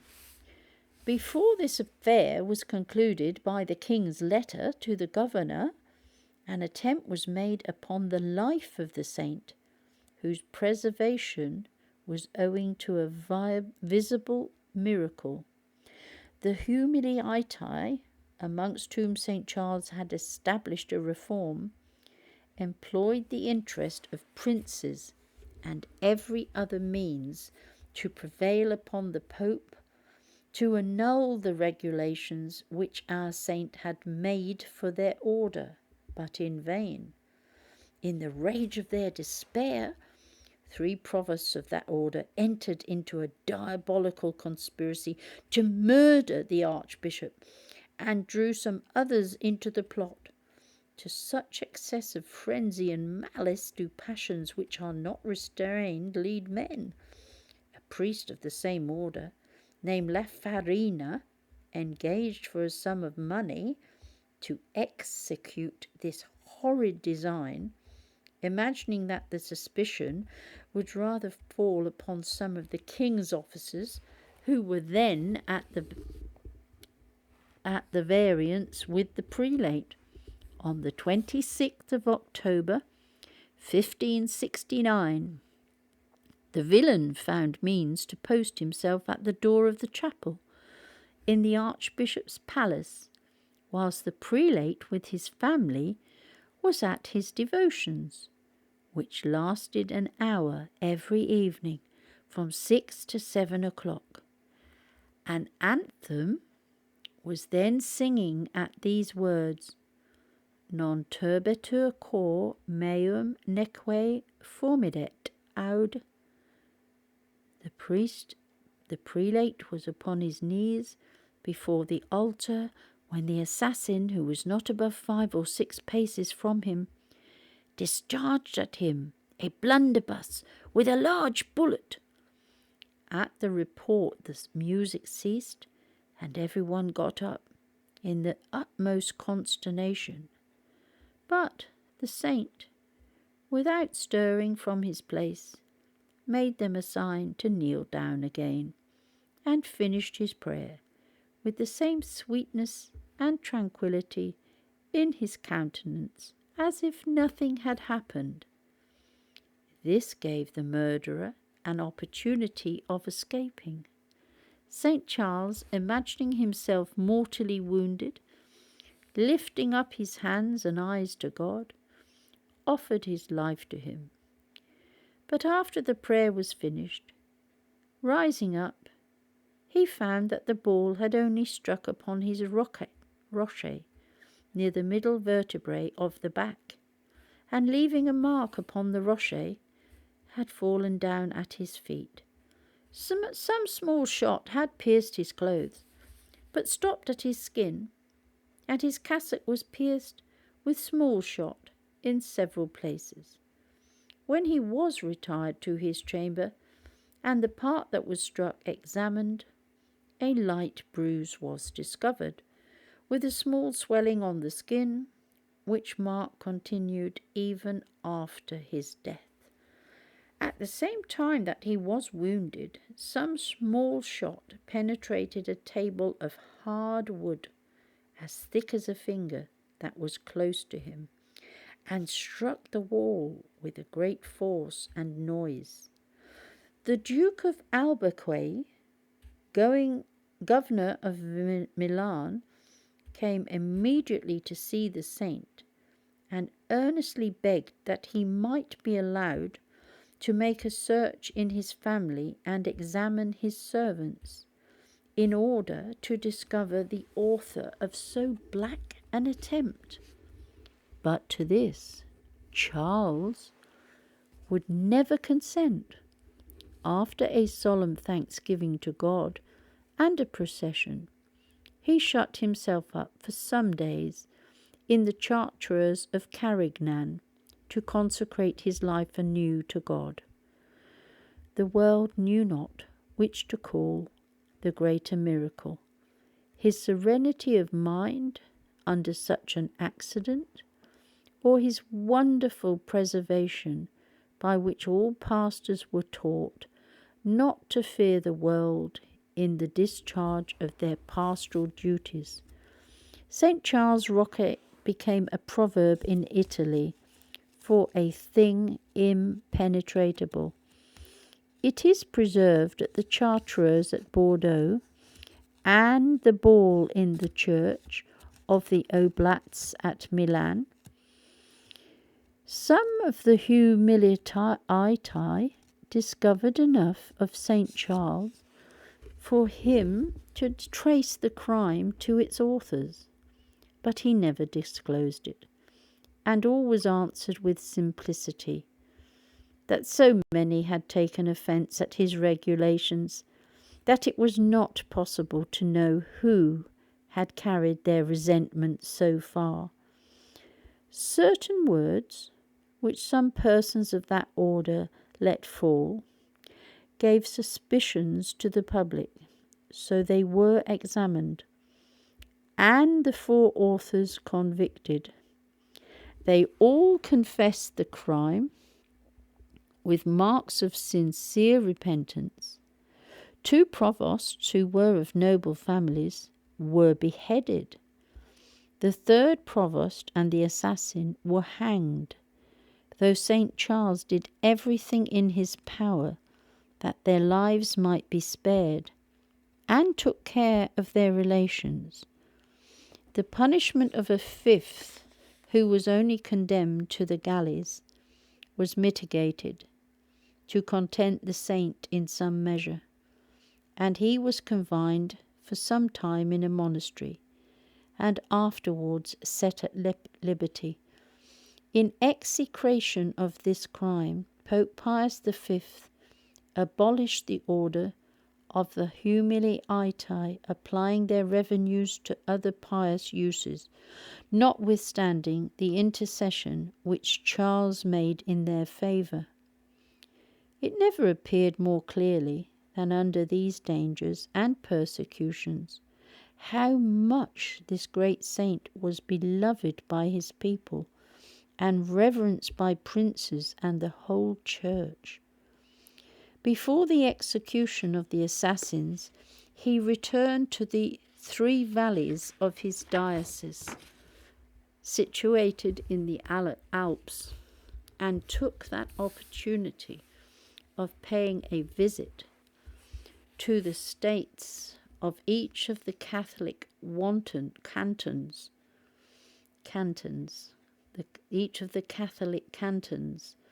whose breasts he by his exhortation warmed with an ardent love of virtue and zeal, against all disorders, which are a scandal to religion.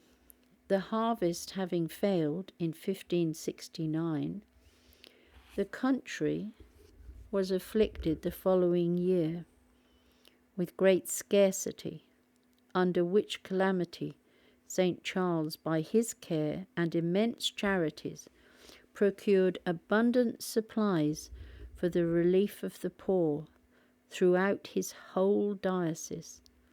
That year he assisted the Duke of Albuquerque at his death, and at length succeeded in almost abolishing the disorders of the carnival or Shrovetide, and turning the attention of the people to religious processions, prayer, and compunction at that season. To extirpate the custom of profaning the holy name of God, or sentences of the Holy Scripture, the saint armed himself with all his zeal, and had recourse to various pious institutions. Upon the death of St. Pius V in 1572, St. Charles concurred strenuously to the election of Cardinal Buoncampagno, who took the name of Gregory XIII, is famous for the institution of many colleges for the propagation of the faith, and surpassed, if possible, his 2 predecessors in his esteem for our saint, whom he detained some time at Rome to take his advice, and he appointed him apostolic visitor of the diocese of all his suffragans. In 1575, St. Charles went to Rome with the most edifying devotion to gain the Jubilee, and in the following year opened it at Milan. With all his zeal, he was not able to hinder the exhibition of profane diversions of tilts and tournaments that very year. Whilst the people were taken up in them, he clearly foretold the plague, which broke out before they were over. The news of this calamity reached the saint at Lodi, whither he was gone to assist the bishop of that see at his death. As it was his custom to do toward all his suffragans, the governor fled to Vigevano, and all the rest of the nobility left the town. St. Charles made haste thither, visited the pest house, whither the infected were sent by the magistrates, and provided both the sick and the poor with every succour, spiritual and corporal. According to his custom, in all difficulties he consulted his vicars and canonists, whether he was obliged to remain with the infected or to withdraw to some other part of his diocese. They answered him with warm solicitations in the negative, entreating him not to expose his life, which was at that time of infinite importance, both to the sick and to those parts of his diocese which were not visited with that calamity. But St. Charles proved to them that a pastor who is obliged to lay down his life for his flock must not abandon them in the time of danger. All granted this was the more perfect, and is not a bishop, said the saint, obliged to choose what is most perfect. Sin being the cause of scourges, he strongly exhorted the people to have recourse to the divine mercy by humble penance, and he redoubled his prayers and austerities. In 3 general processions he walked barefoot, having on a purple coat, as in times of penance, with a halter about his neck and a crucifix in his hands, from which he seemed never to turn his eyes, which were drowned in tears. Thus he offered himself a victim for the sins of the people. He preached almost every day, and never ceased admonishing his fellow labourers to contempt life in such a cause. Himself exhorting the sick and administering the sacraments for the relief of those that were destitute, he melted down all his plate and gave all his furniture, even the straw bed on which he lay, taking his rest on the boards. The number of priests, chiefly of his own clergy, whom he at first appointed to attend the sick, not being sufficient, he assembled the superiors of the religious communities, and begging their concurrence, made them a most pathetic discourse, in which he shows how great a happiness it was for any to lose their lives, which was always uncertain and short. In such a cause of the most noble charity, through the danger was not so great as was commonly imagined, and they were under the divine protection. Such was the effect of this zealous discourse, that about 28 priests immediately presented themselves out of that body, and the saint allotted them their diet and lodgings in his own palace. The magistrates found fault with his numerous processions and assemblies of devotion, for fear of spreading the contagion. This dreadful distemper after raging 4 months, began to abate in November, and quite ceased about the beginning of the ensuing year. The saint appointed a public solemn thanksgiving and 3 days' prayer for such as had died during the pestilence.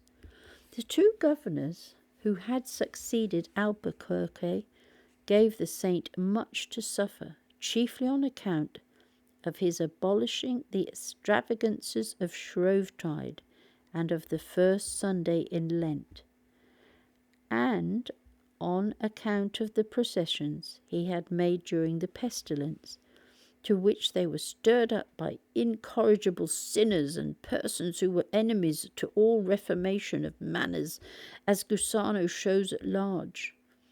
After the death of the latter of these governors in 1580, the King of Spain did the saint justice, and Pope Gregory the 13th, full of admiration at the wisdom and apostolic spirit which appeared in his whole conduct, approved of all his regulations, and commended his zeal.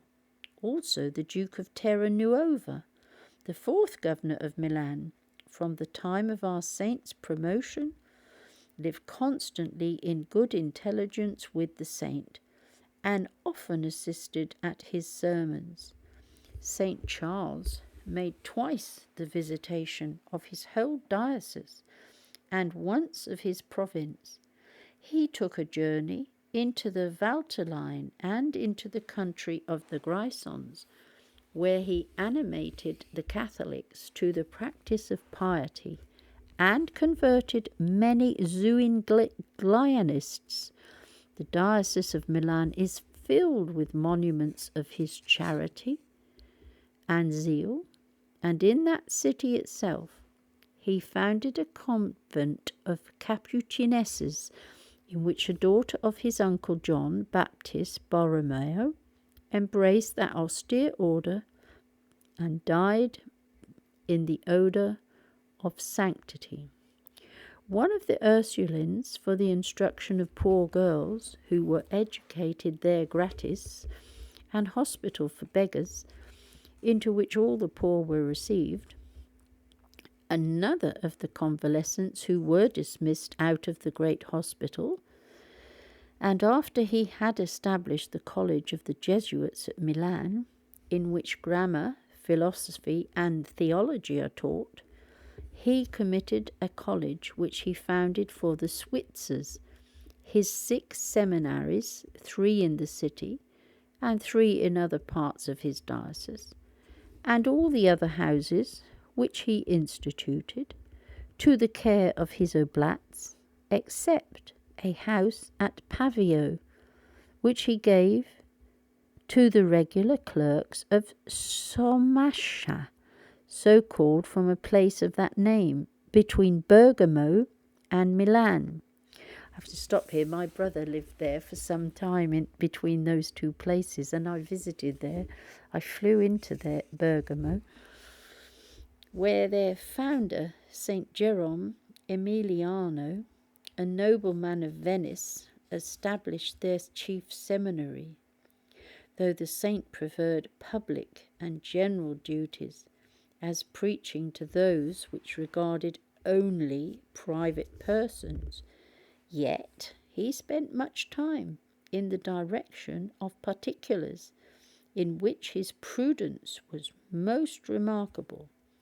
He was very severe in examining, and much upon his guard in believing visions and ecstasies, especially in women, whose imagination is easily susceptible of impressions.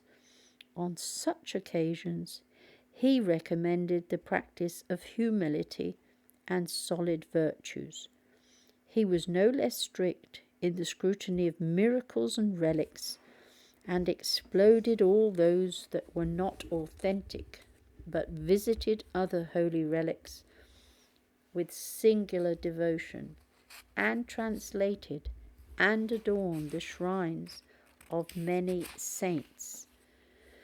It was to him, as he often expressed, a singular pleasure to assist dying persons. In 1583, hearing the Duke of Savoy was fallen sick at Vercelli and given over by his physicians, he posted thither and found him, as it was thought, at the last gasp. The Duke, seeing him come into his chamber, cried out, "I'm cured!" The saint gave him the Holy Communion the next day and ordered the 40 hours' prayer for his recovery. The Duke was restored to his health, as he was persuaded by the prayers of St. Charles, and after the saint's death sent a silver lamp to be hung at his tomb in memory of this benefit. For closer solitude, St. Charles sometimes used to make his retreats at Camaldoli and other places, but none seemed so agreeable to his devotion as Mount Varalli, situate in the diocese of Novara, upon the borders of Switzerland, a famous place of devotion to the sufferings of Christ, the mysteries of which are curiously carved in 38 chapels of good architecture, besides the great church which is served by the Franciscans. Thither St. Charles went in 1584 to make his annual retreat and confession, having with him Father Adorno, who proposed to him the points of his meditations. He had before clearly foretold to several persons that he should not remain long with them, and in this retreat redoubled his fervour in his austerities and devotions, and seemed more than ordinarily absorbed in God, and disengaged from his body and all earthly ties. The abundance of his tears obliged him often to stop in saying Mass, and a bishop deposed that he saw his countenance one day at the altar darting a ray of bright light, which seemed to proceed from that interior light which filled his soul, and to be a presage of that glory with which he was going to be crowned. He spent most time in the chapel called of the Prayer in the Garden, and in that of our Redeemer in the sepulchre, and endeavouring to put himself in a state of death with him by a perfect renunciation of all sentiments and thoughts of self-love, and praying that whatever remained in him of the life of Adam might be entirely destroyed by the death of the Son of God. On the 24th of October, he was taken ill of a tertian ague, but concealed it. On the 26th, he had a second fit, and by order of Father Adorno abridged the hours of his prayers, had a little straw laid on the boards on which he lay, and took a panado, suffering the bread to be toasted, which he ate with water, but would not use any salt or butter. On the 5th day of his retreat, he spent 8 hours on his knees, with such fervour and compunction that he could not be persuaded he had been near so long.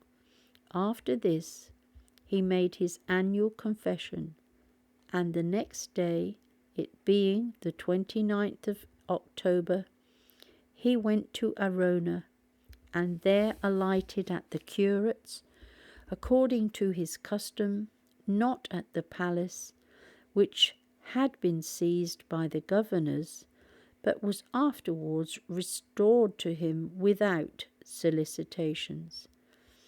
Having taken a mess of panado, he went, though it was night, across the lake to Ascona to finish the foundation of a college there, though the plague was then in that town. He took a little rest in the boat, and dispatched his business the next morning. He returned by water to Conobia, though in a fit of the ague. The next day he went to Arona, but it being the eve of All Saints, fasted as usual, except that he took the drugs prescribed him by his physician.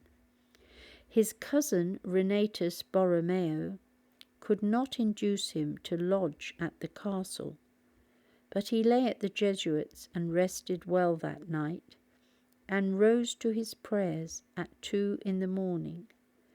After his confession, he said Mass at 7.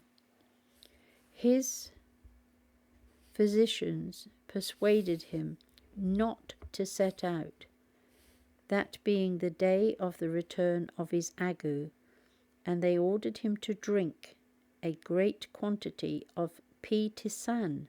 He obeyed them, but the P-tisane had a contrary effect to what they expected it, being too strong for a constitution accustomed to no other fare than bread and water or pulse. His P-tisane and drugs were to him cordials instead of coolers, and his fever was much increased by them. So then it became from that time continued, and never after left him. On All Souls' Day he arrived at Milan in a litter, called in the ablest physicians, and gave himself up to their direction, which he scrupulously followed in every point. They declared his distemper very dangerous, but the next day, finding his fever much abated, had great hopes of his recovery. The saint gave no signs of joy at this news, and continued his pious exercises, chiefly on the Passion of Christ, sometimes by himself, sometimes with Father Adorno, Father Charles Bascape, and other devout persons. In the next paroxysm of his fever, the physicians found the state of his health desperate. He received the news with a surprising serenity, received the viaticum and extreme unction with great devotion, and with these words, Esse venio, behold I come, expired in the first part of the night, between the 3rd and 4th of November. He left by his will his plate to his cathedral, his library to his canons, and his manuscripts to the Bishop of Vercelli, and declared the General Hospital his heir. His funeral he ordered to be made as privately as might be, and chose for his burial place a vault near the choir, with this inscription, which remains there to this day, in a small marble stone: Charles, Cardinal of the title of St. Praxedes, Archbishop of Milan, desiring to be recommended to the frequent prayers of the clergy, people, and the devout sects, living close, chose for himself this monument. There follows this addition: he lived 46 years, 1 month, and 1 day, governed this church 24 years, 8 months, 24 days, and died November the 4th in 1584.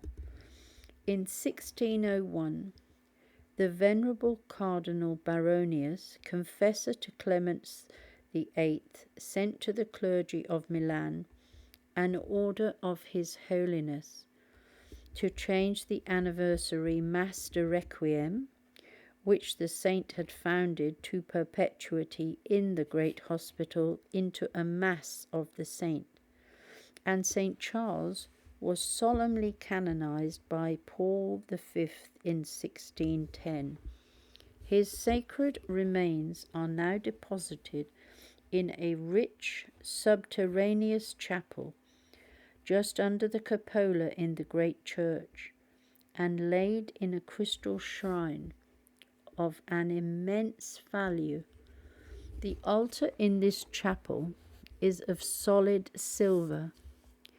Plates of silver cover the walls of a considerable part of the vault, and a great number of large silver and gold lamps burn there night and day, not to mention the great images and other donaries of gold and silver with which this chapel is filled by the devotion of many distant princes, cardinals, and bishops. Besides the richest vestments and like ornaments, Giussano tells us that in 8 years the donaries here amounted to above the value of 150,000 crowns of gold. Thus is he honoured on earth, who despised the whole world for Christ. St. Charles was raised by God to revive an ecclesiastical spirit in the clergy. Priests are called by our blessed Redeemer the salt of the earth.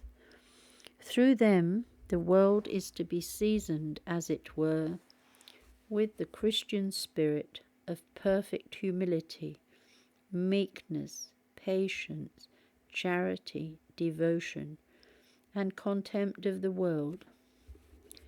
How can they infuse these virtues into others who are themselves unacquainted with this spirit?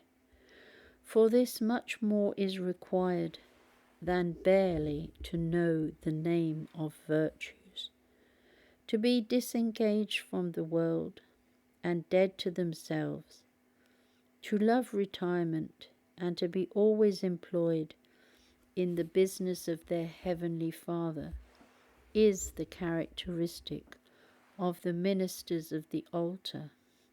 Such were the pastors who formed so many saints. The reformation of the manners of the people depends very much upon that of the clergy. Judgment must begin from the house of God. A clergyman is one separated from the people, as his name and office imply. Separated not only in his education and ministry, but in some degree in his life and conversation. How much soever he is filled with the spirit of his profession, this will be soon extinguished, and the contagion of the world, or love of vanity, pleasure, riches, and honour, insensibly contracted by too great familiarity with it. It shall be as with the people, so with the priest. Wow. Thank you, Lord. Thank you for your prayers, Padre Pio.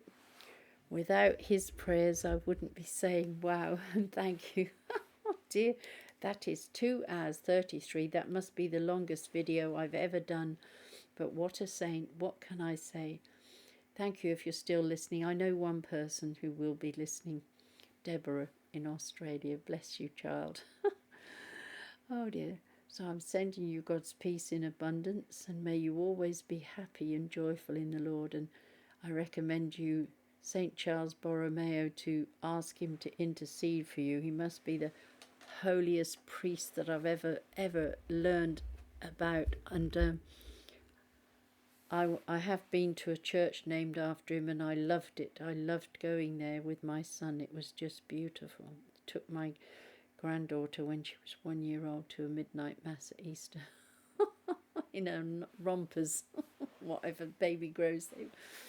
So God bless you. I must turn this off. I won't be able to write that all up. I'll just write title, I think, because I couldn't describe what I've just read as they want a description on YouTube. That will take me forever to describe that.